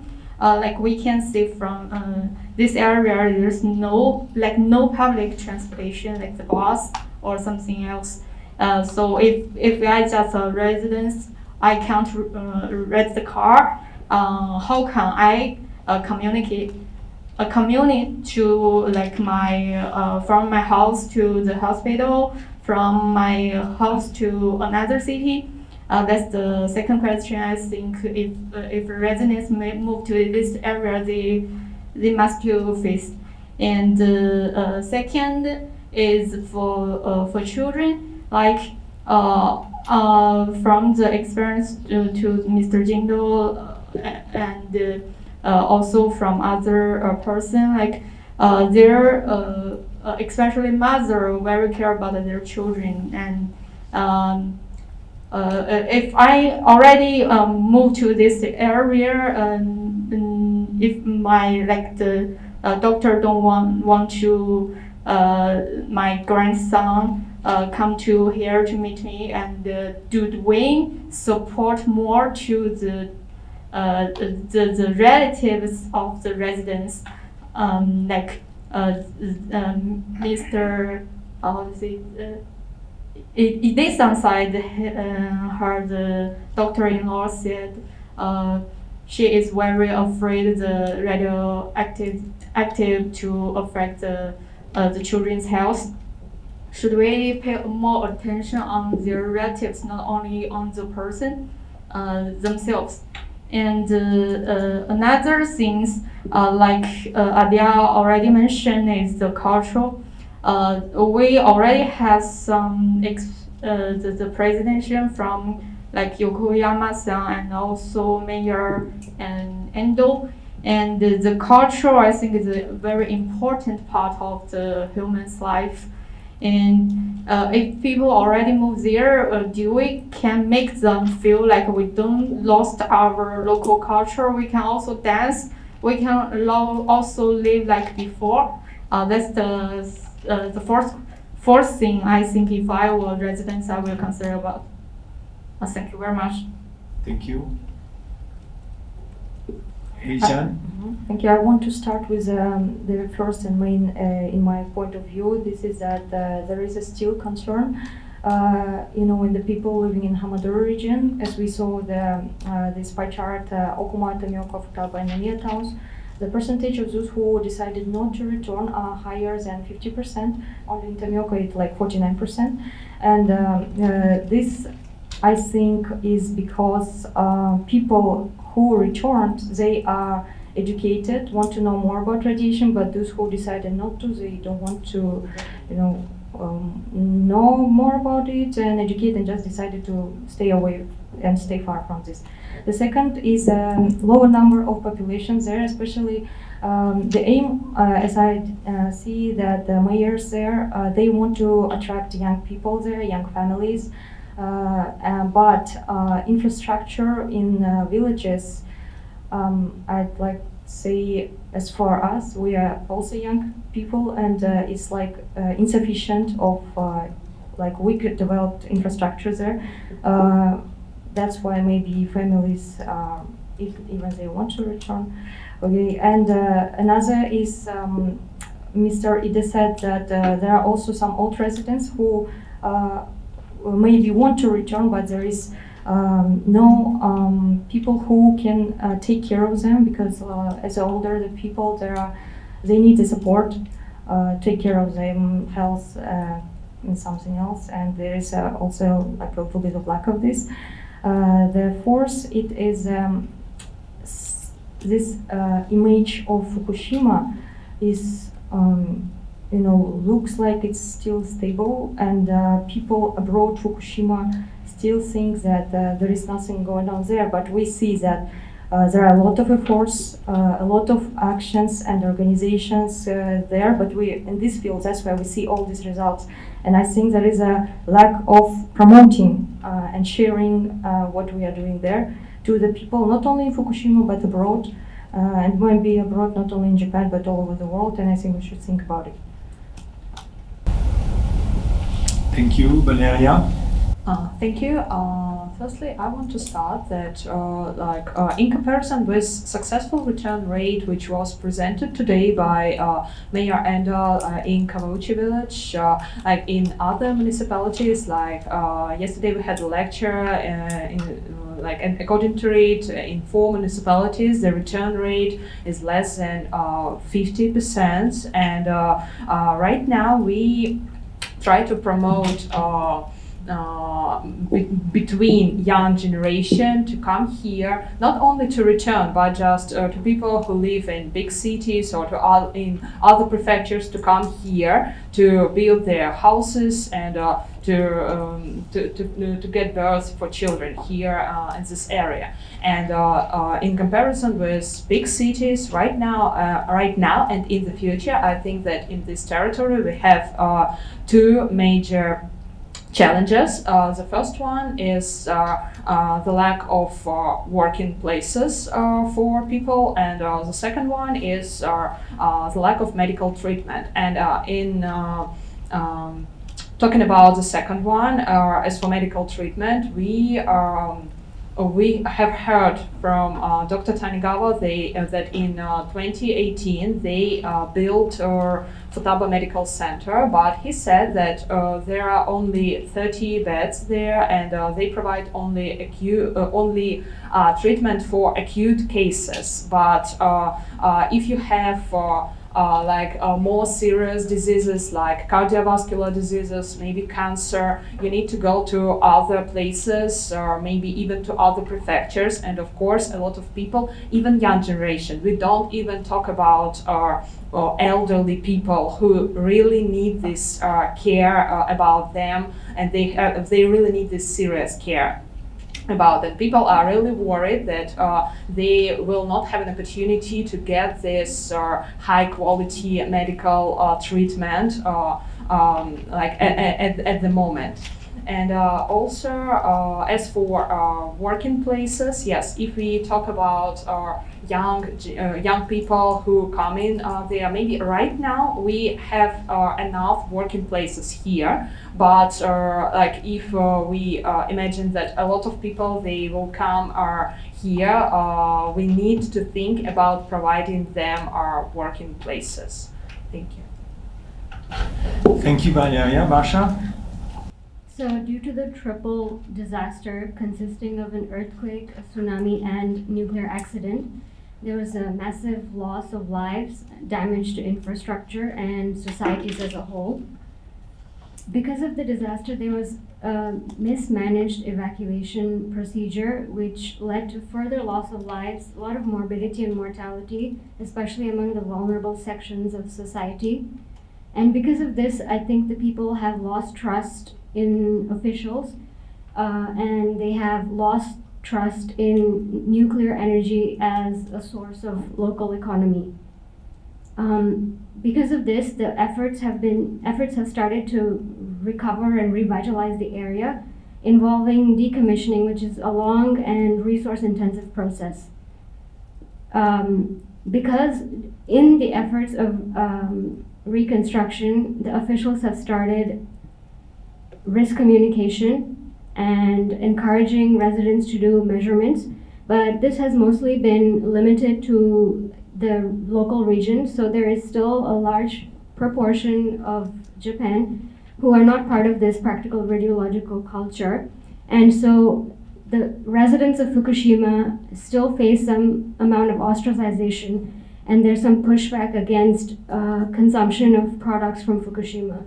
So this already adds to the problems of the society, which was super aging and a loss of local economy. So because of this, because of the reconstruction efforts, there have been a small proportion of residents who returned, but these were mostly, again, aged elderly residents. And there was a mass migration of young residents. And because of this, there's no one left to pass the local traditions of the village on to. Also, due to a lack of infrastructure locally with regards to medical, schooling, and commercial, of course, evacuees have resettled in other areas. So now the main issue is to reach a consensus between the officials' coveted idea of idealized reconstruction versus the evacuees and their idea of reconstruction, which might not be the same. Thank you very much. Alexei. Right. Nice points by everybody. I think we get the main idea from all these presentations and lectures that, as Adia mentioned, here is some problems with people stigmatization and some kind of scariness of these territories. Nice points by Liu about economical aspects, about at the end of the day, people need money, people need resources to communicate with others. Nice points by Aijan about willingness and readiness of people to return back to these territories. I also want to address one of ideas that I heard from Takamura Sensei first lecture when he said that decrease in those levels should lead to the decrease in risk perception that should lead to increase of returnees, but it's not the case here. So here, somewhere near these main blocks, I mean like decrease in those level, then should be decrease in risk perception. But this thing not happening here. That's why the amount of returnees did not increase on these territories. As well, from a lecture of Matsunaga Sensei, I remember that there are still some people that not sure whether they really want to return or they are 100% sure that they don't want to return. So I can suppose that these people could be kind of like target for all future projects and steps that we could develop and promote. Also, regarding of what I'm doing here at Nagasaki University, I could say that modern science and scientific approach in biology and molecular biology in particular could give some answers regarding one of the main questions that disturbed by those who are still not sure whether they should return back or not. It's like hereditary effect and damage to their children, whether they are growing or they want to give a birth to a kid. So with help of modern science, we can estimate whether people who live in here actually suffer from these conditions. And that's why how we can put modern science and research in service of people in this area. Thank you very much.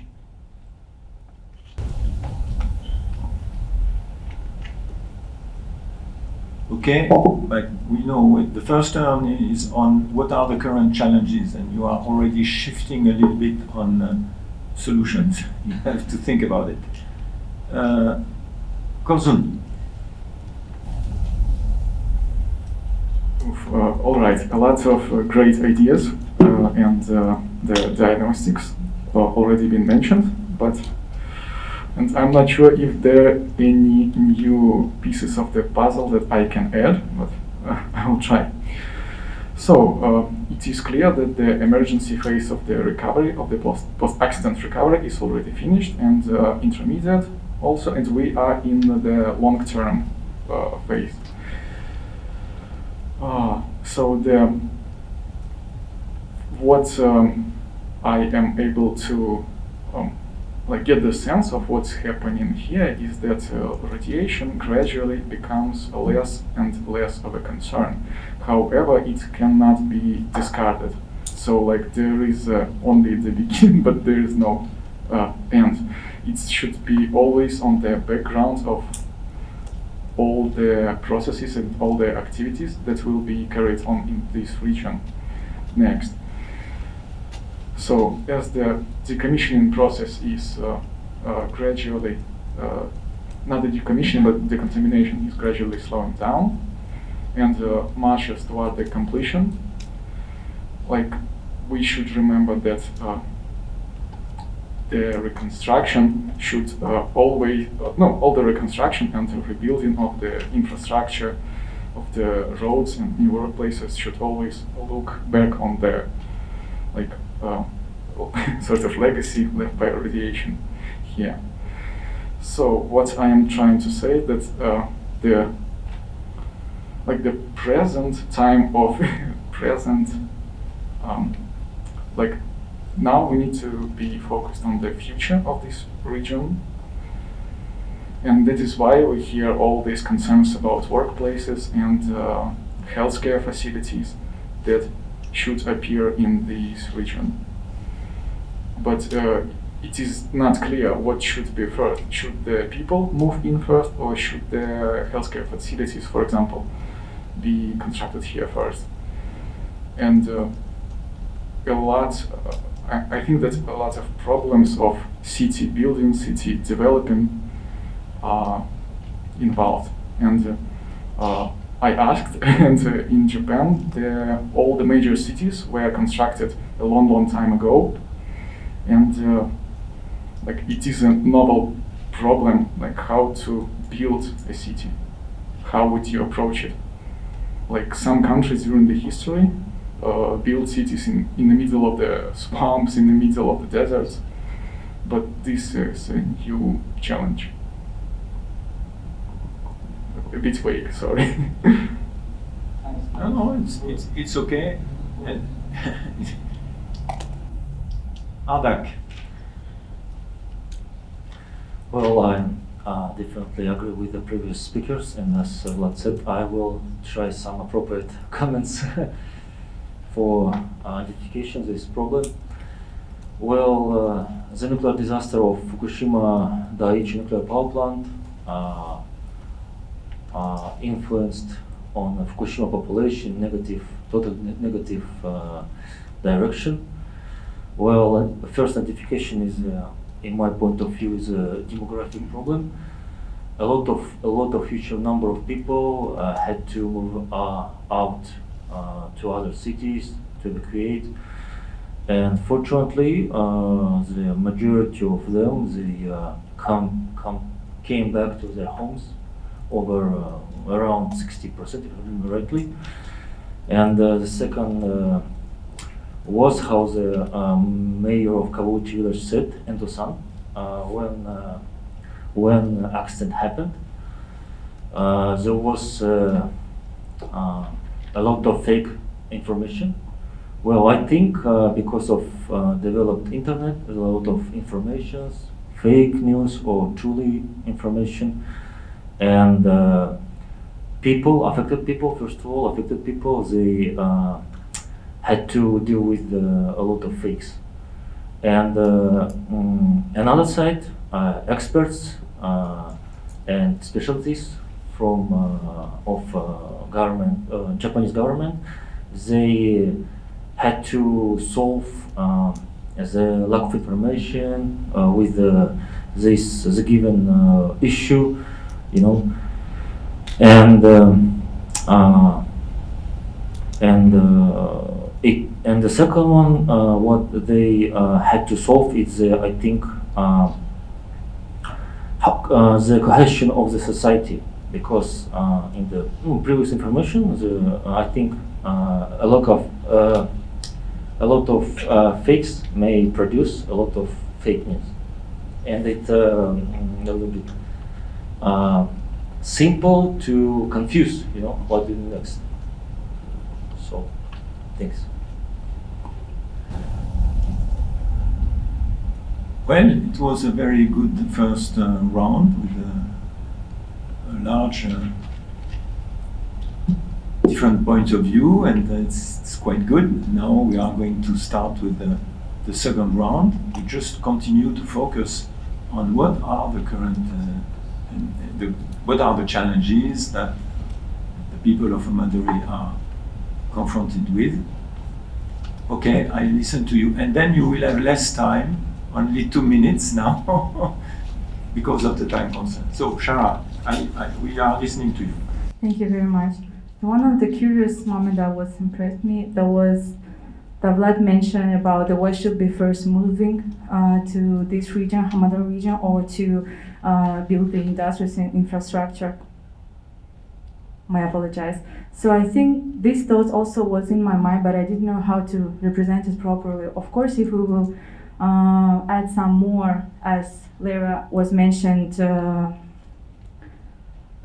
beds in a hospital, we need to, if we want to implement more hospitals and more doctors to treat the people with other concerns, with other health disease, we need more people here in these cities. If we want to make attract more people who can make the business in this Hamadan region or can build the hospitals, schools, and other, we need more job offers for the other people who is already living in this city. It's like a circle, though we don't know with what we need to start firstly. And also I want to mention the words of my colleague Adia about the lack of knowledge between local residents, and of course the trusting is getting higher not so rapidly between the local resident and authorities. And one of the key points also is to work with the local culture. I think we need to create here in this Hamadan region not just a new city. We need to rebuild this city what was before the accident. This is one of the key points. And for achieve this, we need to work with the local culture, with their dances, with their mushroom culture, with yes, thank you very much. Okay, thank you, Adia, but stick on the challenges. Huh? We are not now trying to see what could be done to improve the situation.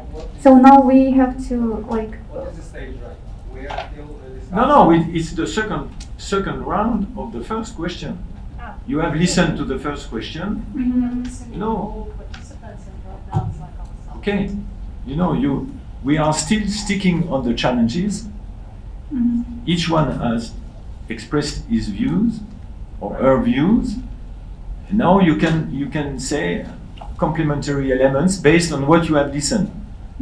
And then we will shift to the second round, to the second part of, next time, after the break. So, Adia. Yes, thank you very much. Thank you very much, my colleagues, for your opinions, because it was really interesting to hear all of you. And I think all our ideas, we have like the same view on this problem, but it's really good that we have opportunity to have like brainstorming, that we can add more and more ideas. So I really agree with everybody, and especially like Shara mentioned, problem with the contamination. Like for people, it was their home, so they want to live here, but they want to live in their their previous life. So I think it's really important to decontaminate this area, to make people like live here like in safety environment. And also Lou mentioned a lot of problems of infrastructure or something like the public transportation, because how people can live here without public transportation? Like if I have work, how can I go there? Like it's inconvenient for people. And also as a doctor, I have medical background. I really I have like concern about medical health care in Hamadan region, because as Tanigala Sensei showed us his presentation, the number of ambulance transport has been decreased in this region, and it's really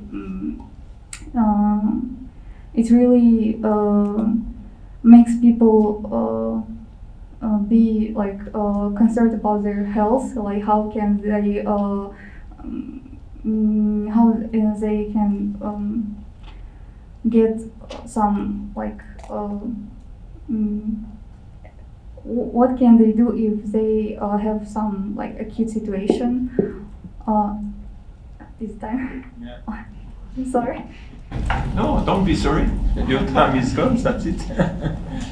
Okay. You. Yeah, this matter, and this time I don't want to say about only about the residents, but also another stakeholders.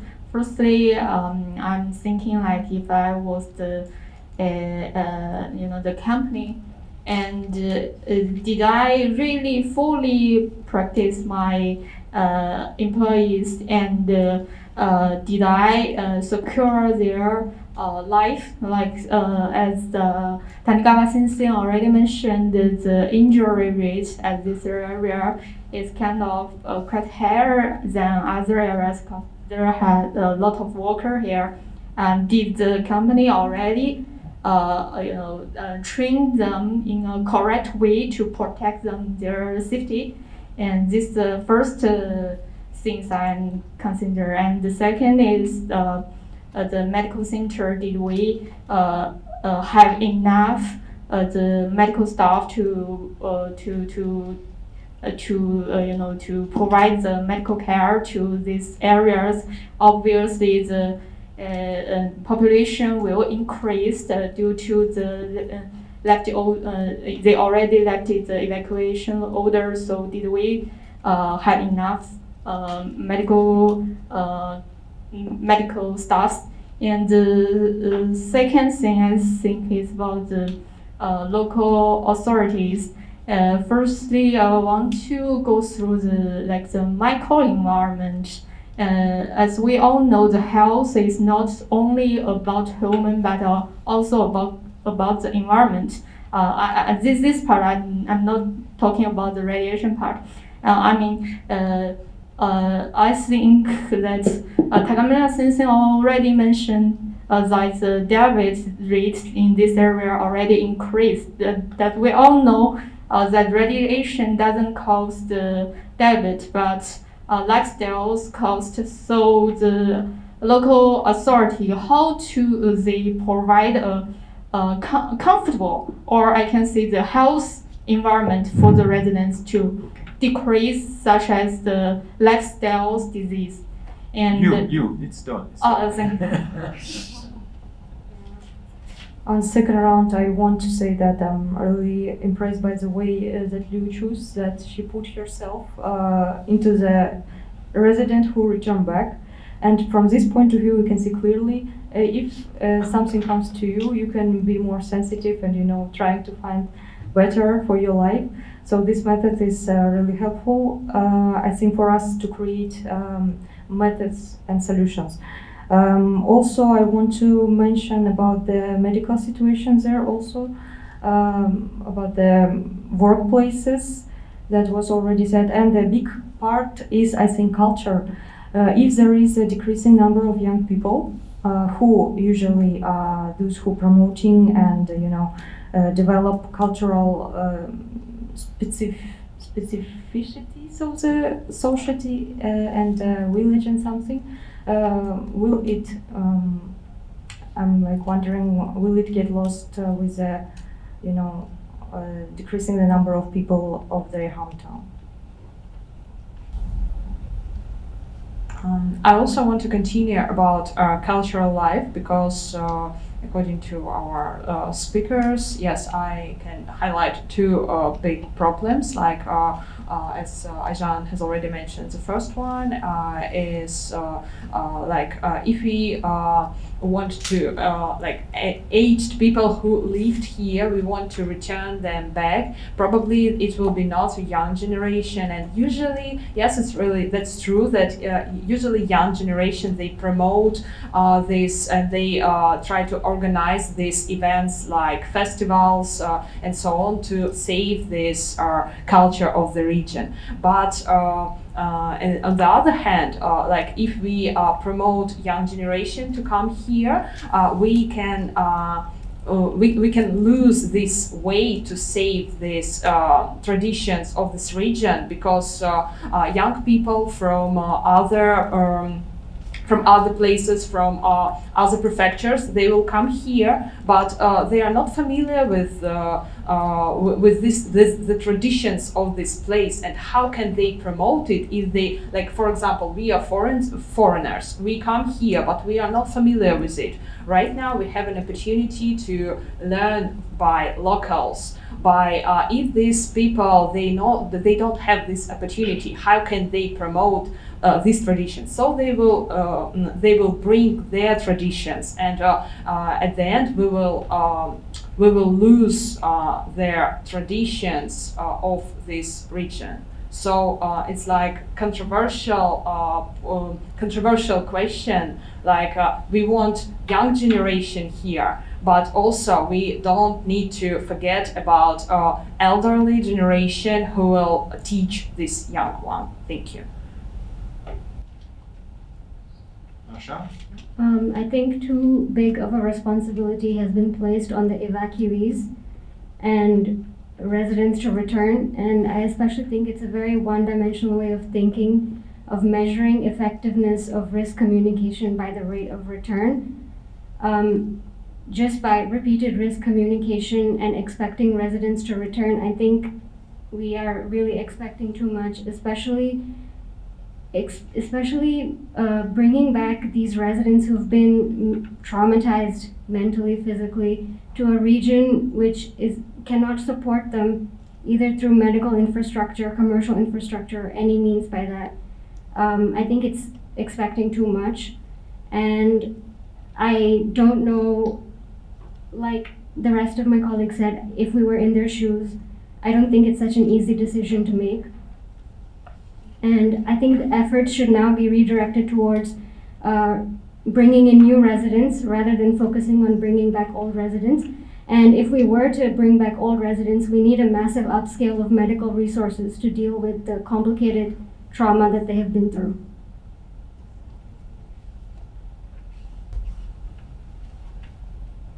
Yes, Okay, right, I'm start. So, nice points by everybody. I think we are straight on the point here. So, answering Vlad, your question, you give a nice quote to us, like what should be first, like a good and structured city here, or people who returned here. So as for me, I think that it is better to create a city first, so it could be attractive, and we could promote it as an interesting place to return on, spend your time here, or organize your life around this place. Also, I want to elaborate a little bit on one idea. It's like growth mentality for people. When you put them in the setting where everything is growing around them, either it plants, either it roads, either it financial resources, either it social connections, it also puts them psychologically on a state where they want and able to develop and create something new. So as professionals, we need to put ourselves as well in this kind of creative mode when we create things for people around, and not talking about just common things, like this type of politicians who only talk in common things but don't really act in a detailed and practical manner. So here, of course, we study, and in Nagasaki University, we gain some skills. So how we can actually apply these skills to this real problem? What we learned to help these people? What we learned to help this territory? What we learned to give something back to Japan?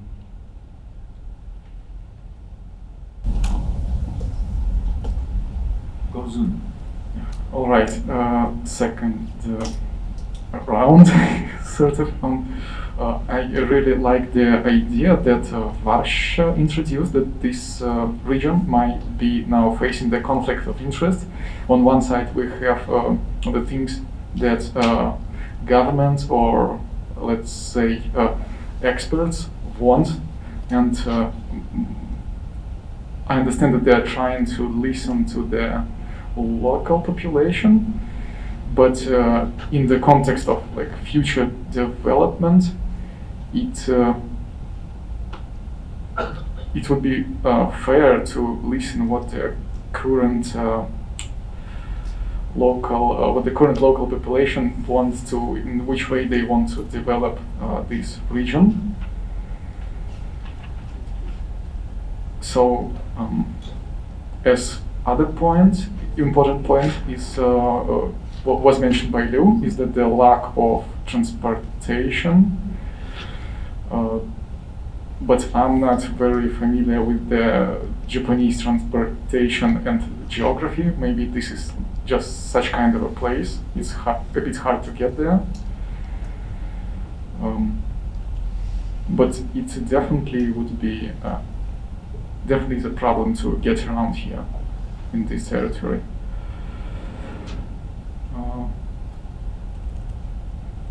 Yeah, I think that's it.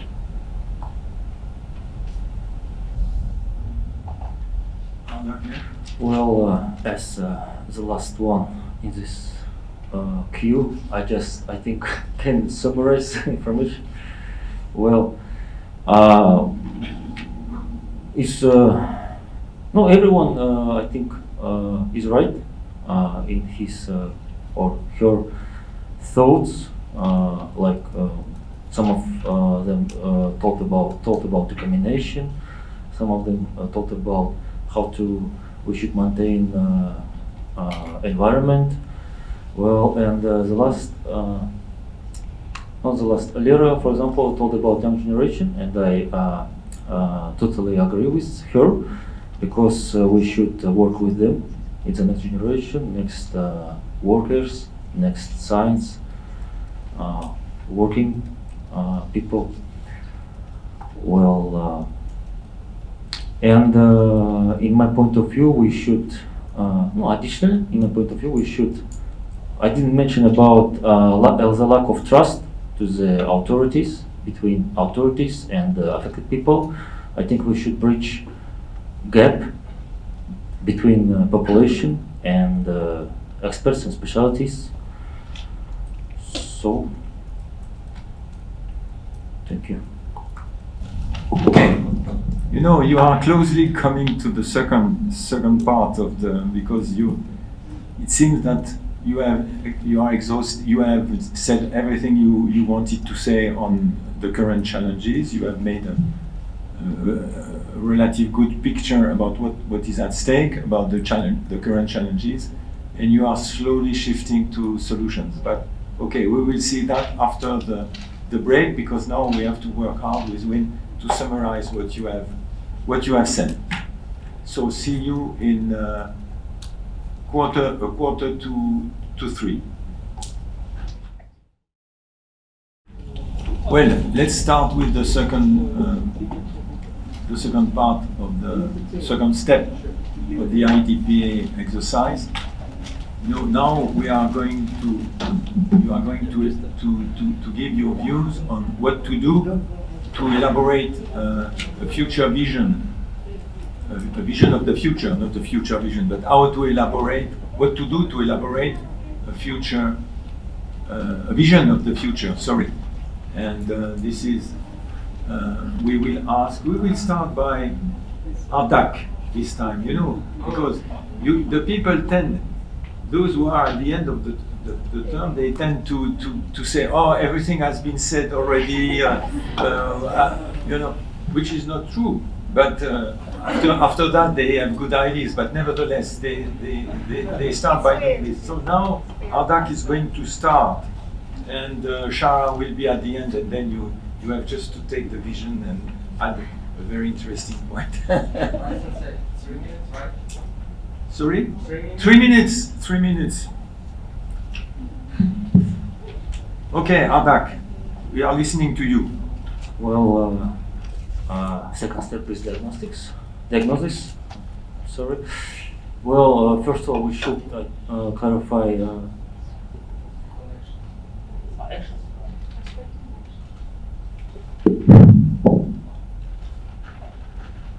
No, we are in perspective and actions. What to do to elaborate for the future. What to do to improve the situation. What to do to elaborate a common vision for the future. Well, the step 4 is actions of this nuclear disaster. First of all, we should, in my opinion, involve stakeholder to improve the situation, like Kavuchi mayor and the Sunset, like they developed a lot of infrastructure stuff, like kindergarten, school, and medical center, if I remember rightly, and continue dialogue with population, because not the whole people came back to Kavuchi. Oh, for example, for instance, of course, and how he mentioned before, some people still think like they will never come back to Kavuchi village, and I think there are a huge amount of people and from other city and of Fukushima prefecture, of course, they think the same things. So we should create some like conditions that improve their lives, that can, for example, make them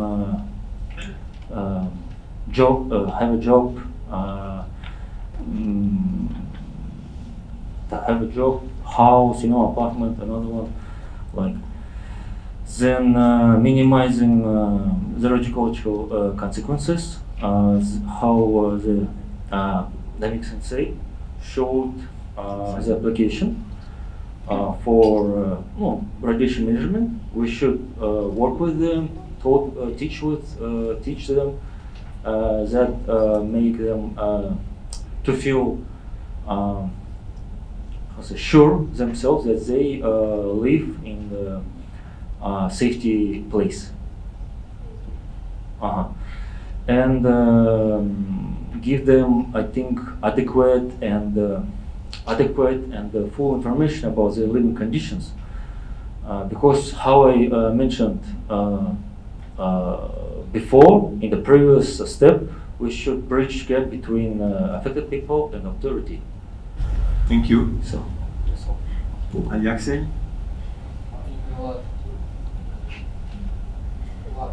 Sorry. Kozu. No problem. We still Belarus.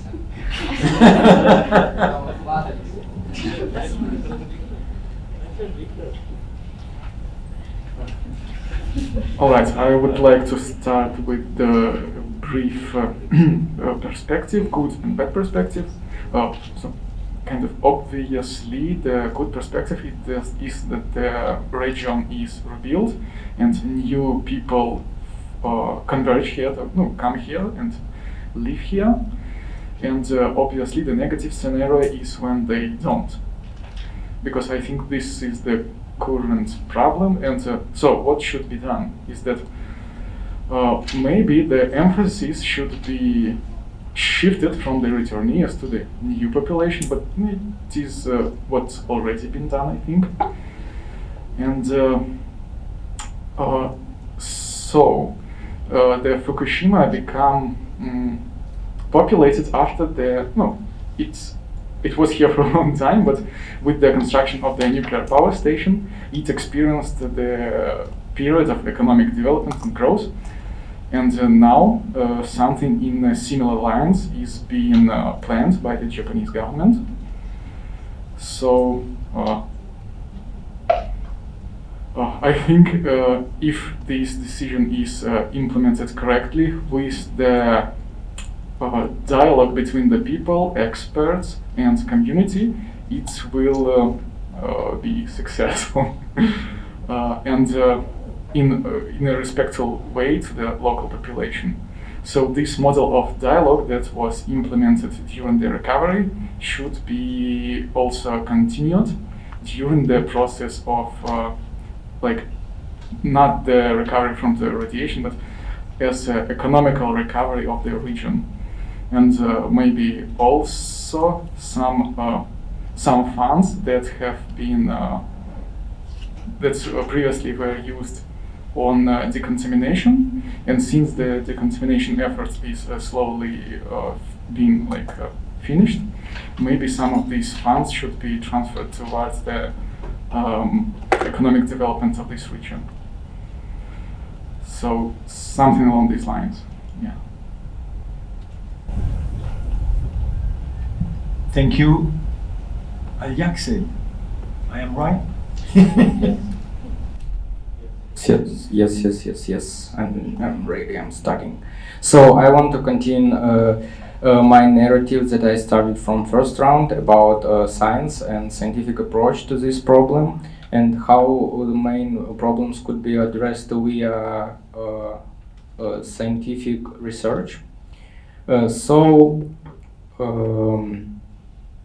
Here on these territories, as some of my colleagues already said, it's not only about those who are evacuees, but also about newcomers. And how we can attract both those who are still not sure whether they want to return, and those who could be just interested in these areas, in different aspects, whether it's social, economical, political, etc. It doesn't matter. So we want to make this territory attractive for people. It's like our ultimate goal. And how we can do this using a scientific approach. So let's assume that we can start some sort of cohort epidemiological study where we put two groups, people who live here or who come in here, and those who live on other areas in Japan, and trying to screen them on different markers of damage from radiation, from environmental radiation. If we able to check any differences on molecular level, because nowadays we have set of markers that we can estimate whether this person suffer from damage from ionizing radiation or no. After this study, we can claim whether it is safe or live here or no. Of course, if we get positive result, we also can get a negative result. So we will need to work more on decontamination and understand what step to perform next regarding this. But if let's assume that we will be successful in claiming that living here is not statistically significant, shows that you suffer from radiation. After ensuring English-speaking world about the fact that living in Fukushima doesn't cause any radiation-related damage, you can even speak about inviting here some people outside of Japan. It's a point about newcomers. It not should be particularly Japanese people. You can ensure people all around the world actually that it is safely to live here. That's my point. Thank you. Marsha? I think one of the key challenges in the future for this region is the replacement of a sustainable source of clean energy. So, due to the decommissioning of the power plant, there have not only been a loss of jobs for the people, but also a loss of a source of power. So while there have been solar panels implemented in these fields where farmers have decided to abandon their agricultural practices, solar power is at most an intermittent source of energy. So it's dependent on the weather, it's dependent on the intensity of the sun, it's dependent on its location, etc. And there will be, as before, massive power outages, especially in the future. So that is a key challenge. Along with this, I think economic revitalization is key to the progress of this area. As of now, the population is mostly retirees, octogenarians, centenarians. It makes no sense that businesses will come here as there's no workforce. So one of the key efforts should be towards attracting businesses and making subsidies for these businesses to come with an already equipped staff. This will promote revitalization and contribute to economic recovery. This will also help the population collapse, as I've said. And another key factor is the rebuilding of infrastructure in this area. As the population is mostly aged, it's important to build elderly-friendly cities while also upscaling mental health and physical health capacity. Thank you. Thank you. Valeria? Okay, I want to continue for actions for solving that problems which I mentioned during the first step of our DPA. I remember that their challenges was about lack of working places and lack of medical resources. And according to the first problem, the lack of working places, it can be solved if the big corporations like big Japanese corporations, they will place their manufacturers here at this territory, and also not only place it here but provide financial support to younger to young people who only right now they finished their higher education, and they are searching for a first working place, and they can provide financial support or money. They can provide places for living here. So these young workers, they will bring their spouses with themselves, and also they will build houses and get birth to children, and in such a way we can try to solve the problem of generation becoming elderly here. Also, the second point, if people will come here and get birth to children, we need to increase their financial support for the second child which was born here, and so on. Because according to Dr. Tanigawa lecture yesterday, he said that right now it's only 100,000 yens for the first child. It's like only $700. I think that this sum is not enough, especially right now. All of us know how expensive to raise our children. That's why I think that these should be also increased. And the last point is about medical center. I really liked their point of view of Vlad, who said what should be the first, like chicken or egg? What should be should we just encourage first people come here and after think about these facilities, or just think about facilities first and after encourage coming people? But I think that we should think about these medical facilities firstly, because if we don't provide really high quality facilities, people will not come here. That's why we should think about maybe building an sorry. Okay. No, it's okay. Thank you.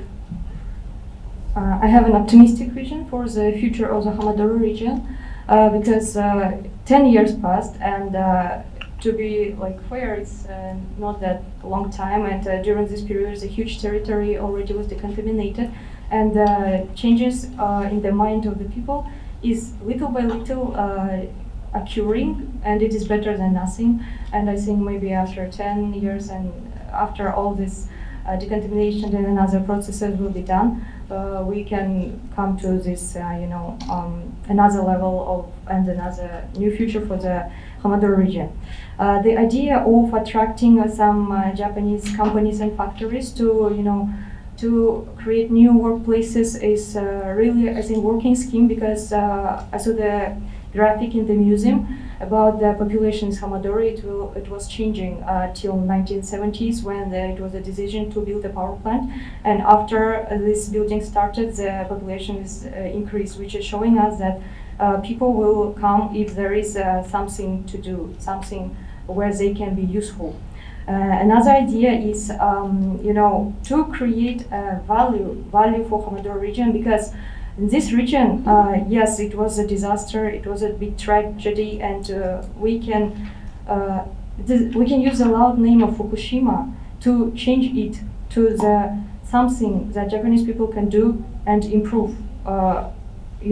Change this sad memory of people to the great one. And when I'm saying about it, I mean the Fukushima Institute for Research, Education and Innovation, because as we see, for these 10 years, a lot of great technologies was involved there, the best equipment and something to measure radiation and something that could be really interesting for young scientists and students.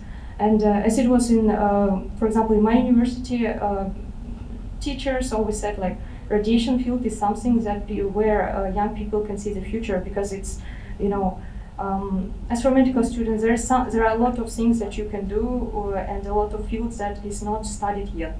So we can use it in the mind of young people, and I am sure that it will attract them. Because after all decontamination and things, it will be a lot of not working and not useful equipments, technologies, and innovative programs and something else. So to support and continue to work with it, I think it could be the good base for educating people and students, because this technologies is really like high level, and a lot of students all over the world even don't know about it, and it could be really useful. Another thing I think that we can use and don't forget about the power of the social media. As we said, like fake news, it was fake news there, and it spread away really fast.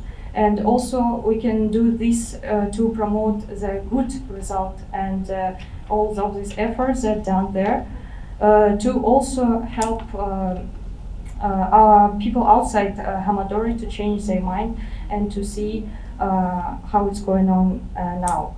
And we know a lot about the tragedy in Fukushima and what's happened there, but people know less about the development of situation now. So we can, implement it and use for the better.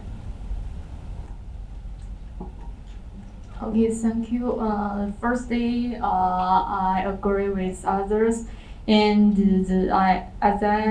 opinion, the dialogue is super important in this area. Not only actually, it's not only in Fukushima, but also the whole society, Japan or the international. And as I mentioned before, the Ide-san side, his daughter-in-law very concerned about the health effect of the children, and so it's very important to diagnose with not only with the person already returned or they don't they decide not to return, but also the residents, relatives, like the daughter-in-law of Mr. Ide-san. And another thing I want to say is the city planning is a super important issues. Like I said before, there has some diseases, lifestyle diseases. So it's very important to provide the people they have enough the space to exercise or participate in the activities. Especially for the elder people, as we all know, in these areas, more than 50% residents are elders. The activities is super important for them. And another thing is very, as our opinion, is very important is education. Just for my experience, before the training course go to Fukushima, I don't know the real Fukushima, what it is. I heard about that Japan also have the culture like the junior high school or high school students. They will have such the training trip every year or something like this. Maybe is that okay for them to have such training course in this area to show the realities of the Fukushima. And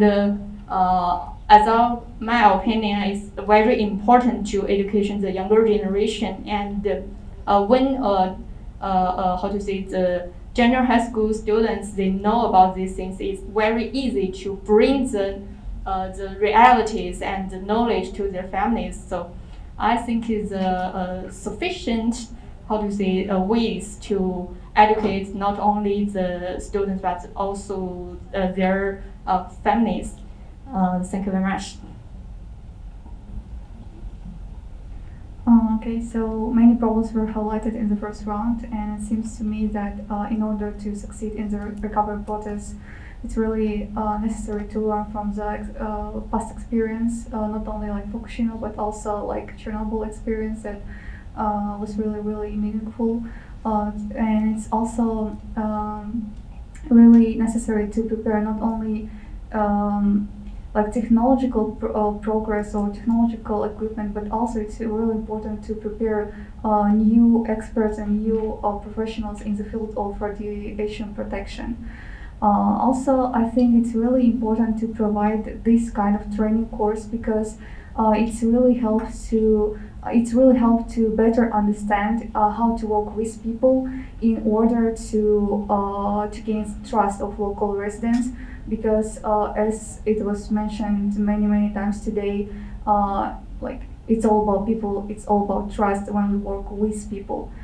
So also during this week we have seen that the earthquake and tsunami just destroyed a lot of houses, buildings, everything in Hamadar region. So I think it's really important to rebuild everything that was destroyed, houses, kindergarten, schools, to develop useful infrastructure in the Hamadar region.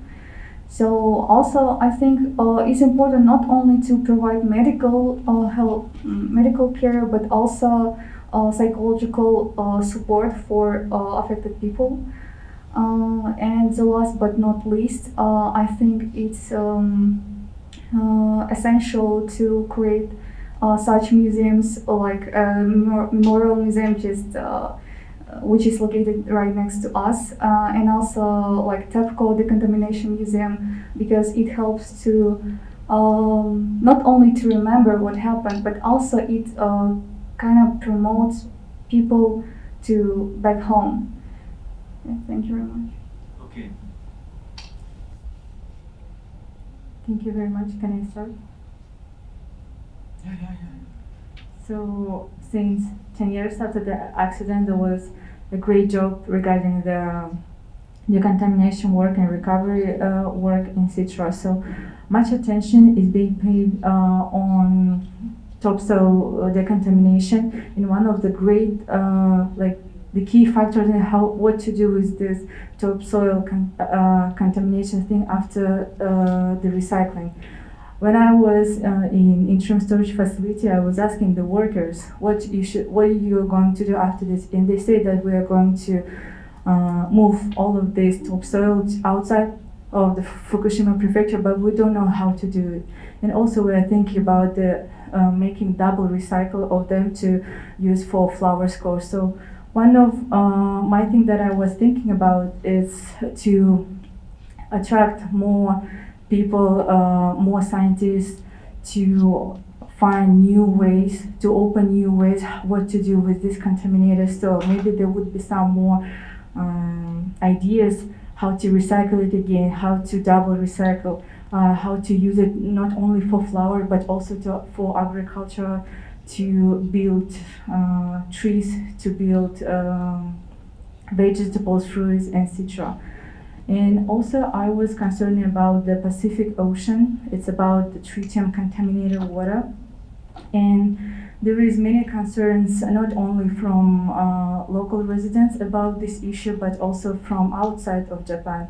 There is some many representative of other country who's also concerned about this, and I think if we can't, if it's difficult to trust the bill inside the Japan, it also will be very difficult to ensure the safety of this project outside of Japan. So I think we need to work with trust, and we need to attract many stakeholders and other people to think about this again. Maybe we will find another way to how to recycle this contaminated water, or what to do with this in the future.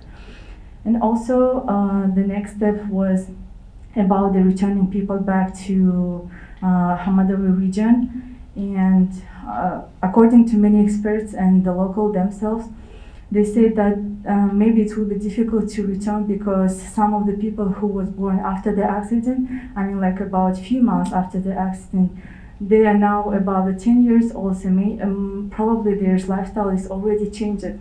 So maybe we need to make attention not to return these people back, but more put effort more to that to attract more new people, to attract more new residents, people from other parts of the Japan. So to achieve this, we need to focus on attracting young businessmen and companies. And as I know, everybody already talked about this, so I think it's one of the curious things that we need to think about.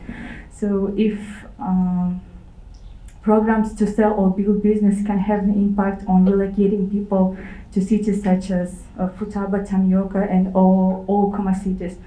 And also large Japanese companies can be given the opportunity to build. My apologies, just a few words. No, finish your sentence. Yes.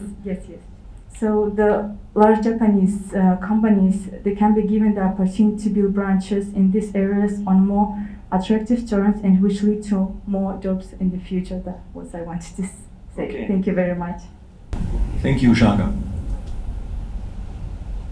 Okay, so now we are going to start again on that side. 2 minutes each, very focused, and so we can finish our IDPA exercise on time. Well, thank you, colleagues, for your answers. It was really clever. No, seriously. I'd like to pay additional attention, like Ayjan mentioned about fake news, because fake news, it's, I think, nowadays, it's one of the important challenges here. And like, I think, like Shara said, we should attract more people, new experts, to find new way how to deal with this fake news, because nowadays it's really important. I think I'll never, I always pay attention on it, because like a recent coronavirus pandemic showed, fake news is really important challenge that we deal with it and solve it. Another one, like Lera said about lack of working places, and Ayjan said like we should attract new private companies that may build a lot of infrastructure, that may create a lot of working places for people, not only people who are affected and want to come back to their places, but maybe we can like attract new people, like Vlad mentioned.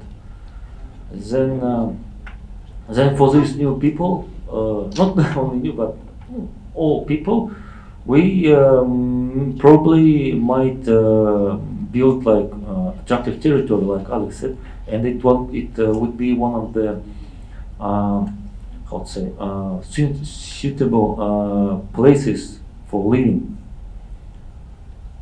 Well, that's all. Thank you.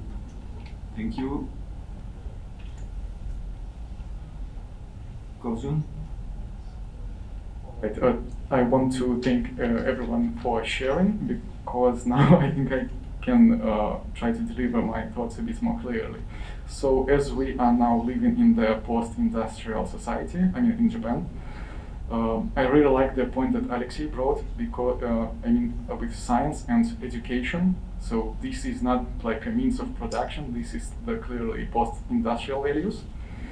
So for the Hamadori region to recover, I would say it is important to have also the help of international experts in recovery from radiological accidents, and maybe there is a place for a new scientific group of the urbanistic aspects of post-disaster recovery.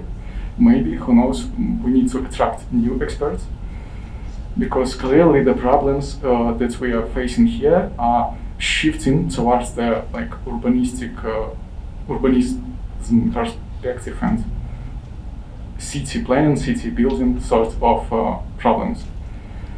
And another interesting fact I learned about Japan is that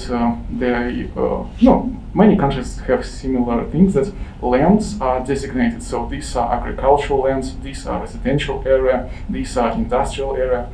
And I think after the disaster, so as the tsunami rearranged some architecture, maybe now people, together with experts and corporations and government, can rearrange the developmental plan of this area and land designations. So maybe rice paddies, maybe in some locations they should be changed to something else, because this region previously was also sort of agriculture focused, as what I was able to learn. Thank you. Alexei. Right, thank you very much, guys. Nice points, good points. Especially I enjoyed Aijan's point about social media, how we could forget about social media, to which we all to some degree addicted to. Nowadays, it's everywhere, in every our device, but with social media I want to address some point about the media itself is kind of message always. So regarding different age group, of course, it is useful to use different social media, especially for Japan. As I know, it's still in newspapers popular here for some people. So it is possible to broadcast anything that going on in Fukushima area via different medium. Regarding this, also Liu said a nice point about sports and exercise, and as well in Japan people like to run, people like to exercise, not within different age groups. I was able to see that kind of activities. Also hiking is quite popular here, so why not to try to develop something in Fukushima like this. Even I will not say no to such an interesting activity like have a marathon in Fukushima area. Why not? Such a lot of land here. You can I don't know. You can ride 40 kilometers here. We can do it. Why not? We can attract foreigners. For foreigners and tourists, I just asked myself why I don't want to go to Fukushima, for example, because I don't know anything about Fukushima. I know only about nuclear disasters there. Maybe we need to spread some info about, whoa, here are some amazing mountains. Whoa, how the seasons look beautiful here. Whoa, here are the pictures from this place. You need to visit it. And the infrastructure for this could be also created: hotels, spas, onsens, etc. Japanese culture. Okay. So I really agree with Adia's point about memorializing these events, especially since we've had not only one but various nuclear disasters. I think this begs the question, why are there no mitigation plans in these countries which are populated by multiple nuclear power plants? As one of the stakeholders said as well, you have teachers talking about radiation straight from elementary school, but they wonder about the qualifications of the teacher teaching it. So maybe it's time that we incorporate radiation-based teaching, including specialists, right from school. Also, I think there should be mitigation plans of evacuation, especially for elderly, since that was the largest number of, that was the largest population demographic that suffered, not from the nuclear disaster itself, but from the evacuation. Also, my second point is, have there really been robust studies on the effects of the radiation spill into the Pacific Ocean? Because this happened during the nuclear disaster, and now it's going to happen again for the next 10, 20 years with the leakage of tritium into the ocean. Even though they say that this is, I mean, scientific organizations have said there are no effects. I think this is an unprecedented event. It's not happened before. So maybe the way we study these outcomes needs to be reevaluated. Thank you.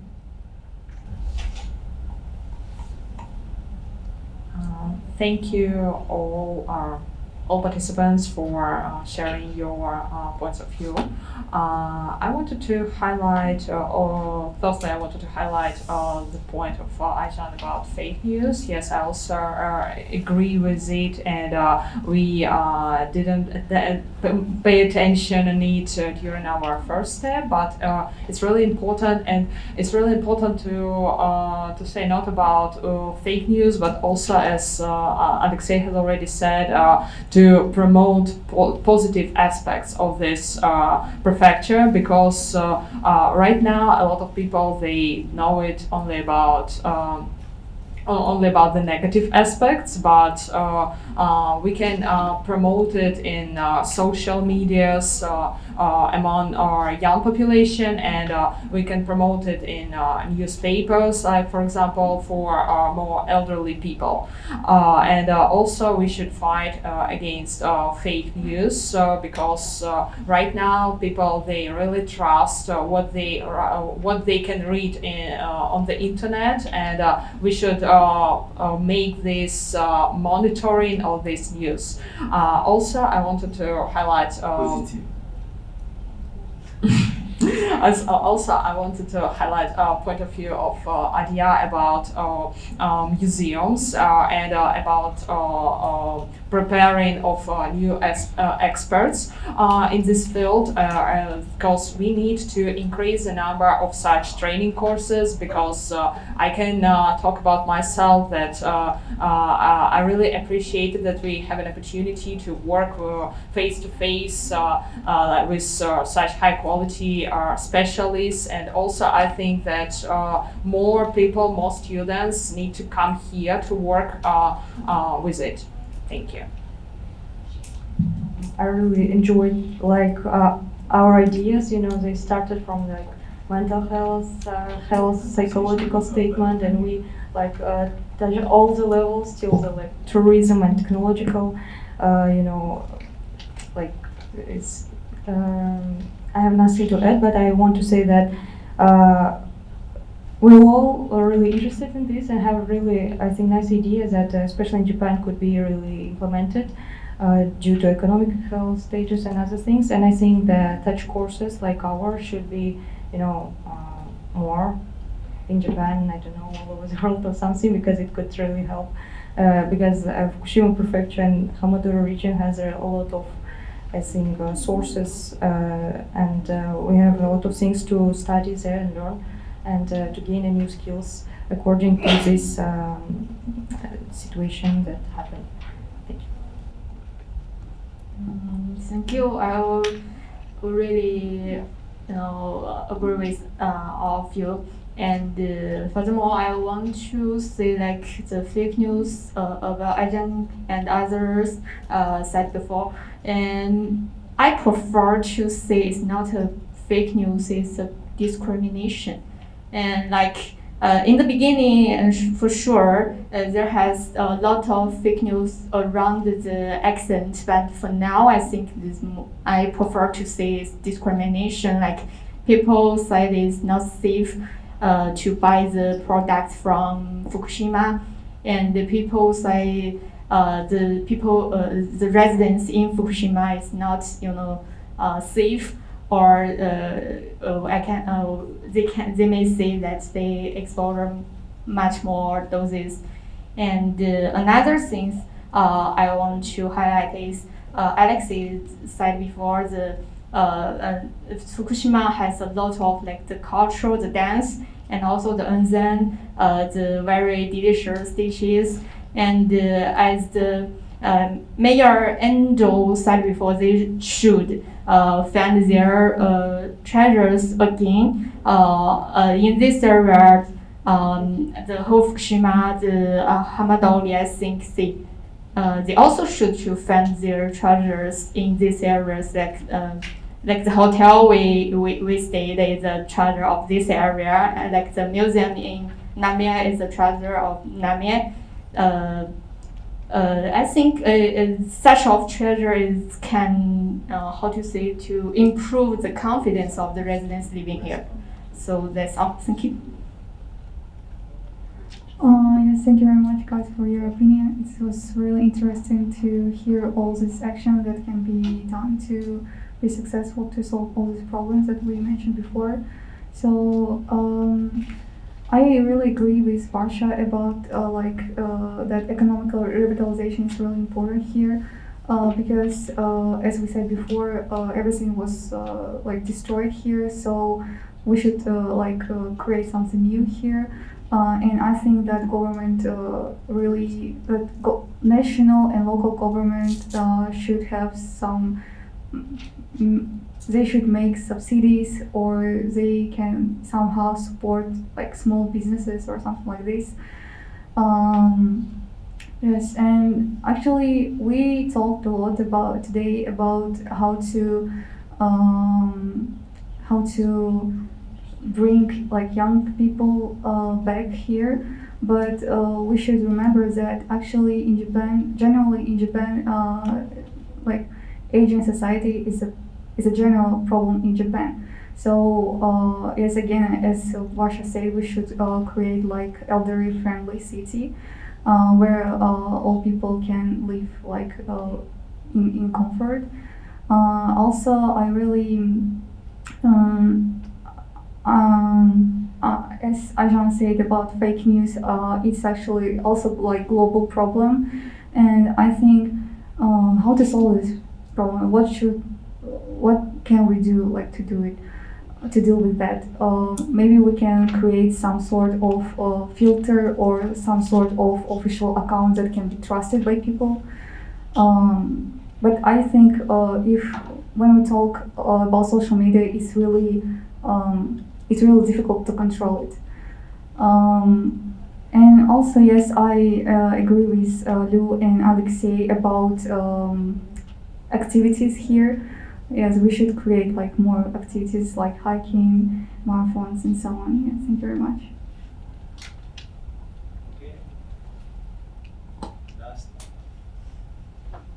Last speaker. Thank you very much for attention.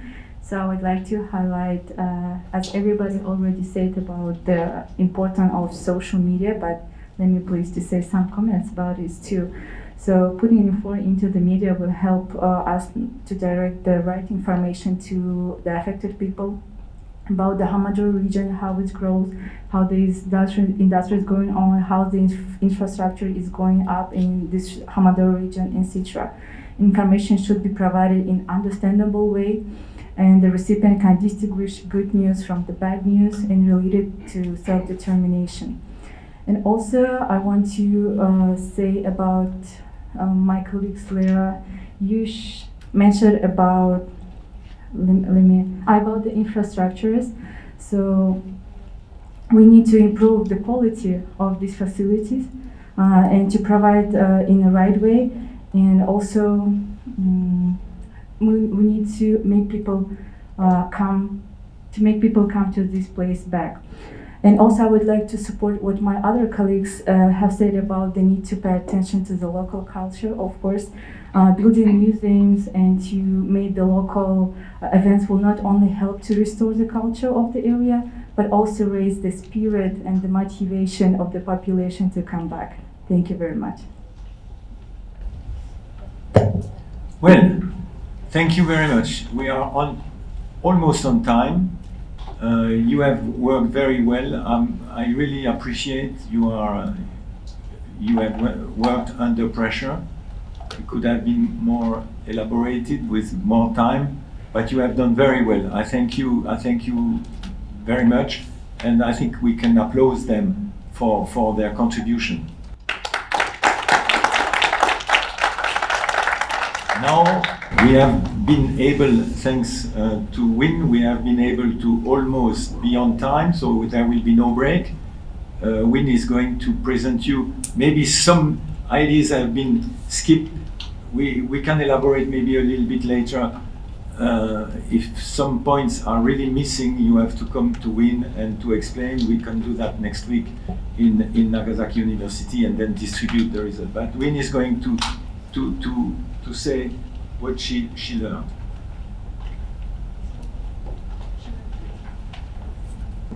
Thank you very much for giving me a chance to talk what you have been said.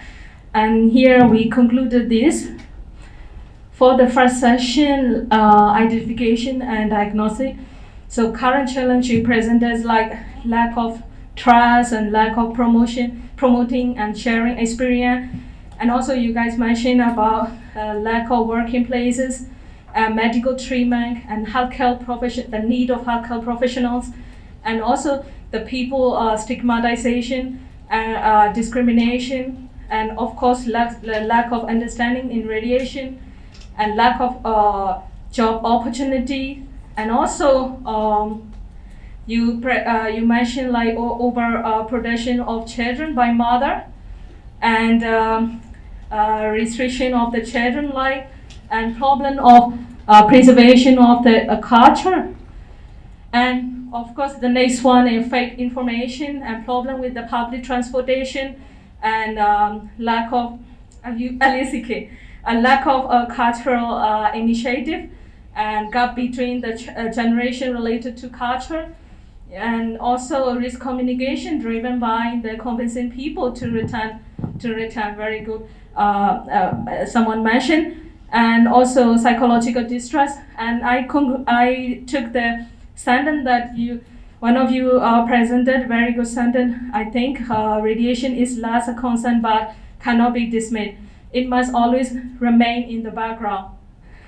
So this is the first part that I have learned, and then second part with what to do to elaborate a common vision of the future. So I have learned that involve and working with stakeholders and also attract new researchers to find new solution and promote the positive aspect of the prefectures, and as we say, new urban planning, and a very important point, use FREI to promote education and training of the young generation, and increase the financial support for, some of you mentioned, for the mother who give birth first and second, and also building medical facility, to build more medical facility, and also attract new companies and attract more people outside Fukushima. And you also mentioned the importance of using social media to promote good research, what we have been done here in Fukushima, maybe through newspapers, some of you mentioned, and other social media too. And with a fight with fake news, and create the environment where people can enjoy their life, like stadium or something. And also or garden. And another one is memorializing the event. And next one, you guys mentioned about the improving the science to respond to the challenges what currently these areas is facing, and build the city to enjoy their life, and also build. It should be the building the city should consider also the elderly friendly city, as like that, and also create the opportunity for young students to see the reality of Fukushima. And I also note one very good speak from someone. I would like to conclude with this. Thanks to what I have learned, I can deliver my message more clearly. So yes, this is final slide. Thank you very much.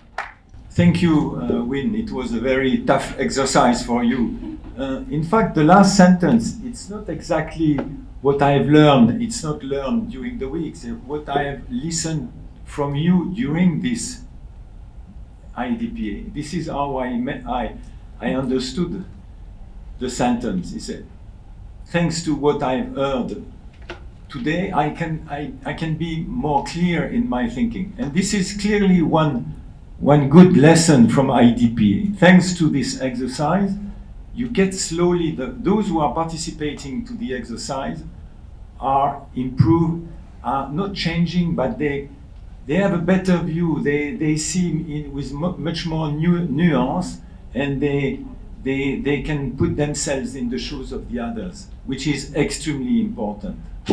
Thank you once again for your great contribution. We will finalize that together next week, and this will remain as a good output of this training course. Thank you once again, and of course, thank you to our experts, our colleagues, our friends who have been with us today. Do you want to say a few words about what you have heard? We are a little bit out of time, but let's say 5 minutes more. Any comments? It's crystal clear.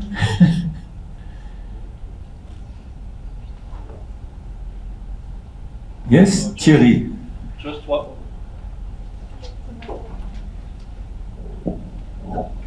Yeah, one point that was interesting and challenging was the discussion we had yesterday with Mr. Jindo about low dose effect, and that show once again that for experts it's very difficult to address this issue, and so that was some element for further reflection on how to really address this issue, and in a language which is understandable by the citizen, and where citizen can have a grip on that. And for the co-expertise process, this is something to be considered. Although the risk is not the key element, as it was mentioned by you today, but then there is a need to organize the vigilance for the long term, and to be able to address that with the citizens. And this is a difficult challenge. We were never able to organize a dialogue directly on this topic, but this is some element to be further considered. And then another point, I was, as you mentioned this morning, I was really interested to see all the importance of ethical consideration, and for the expert, this is something to be addressed correctly. How to behave with humility, and to take into account the complexity of the situation. And for that, all the discussion we had during the week were very, very, very interesting. Thank you. Dominique. If I may, just one word. To continue on what you were saying that I don't remember who in the students said that it has been very helpful and to learn and to have a better view. But for us also, I learned a lot during the week. It's really very important.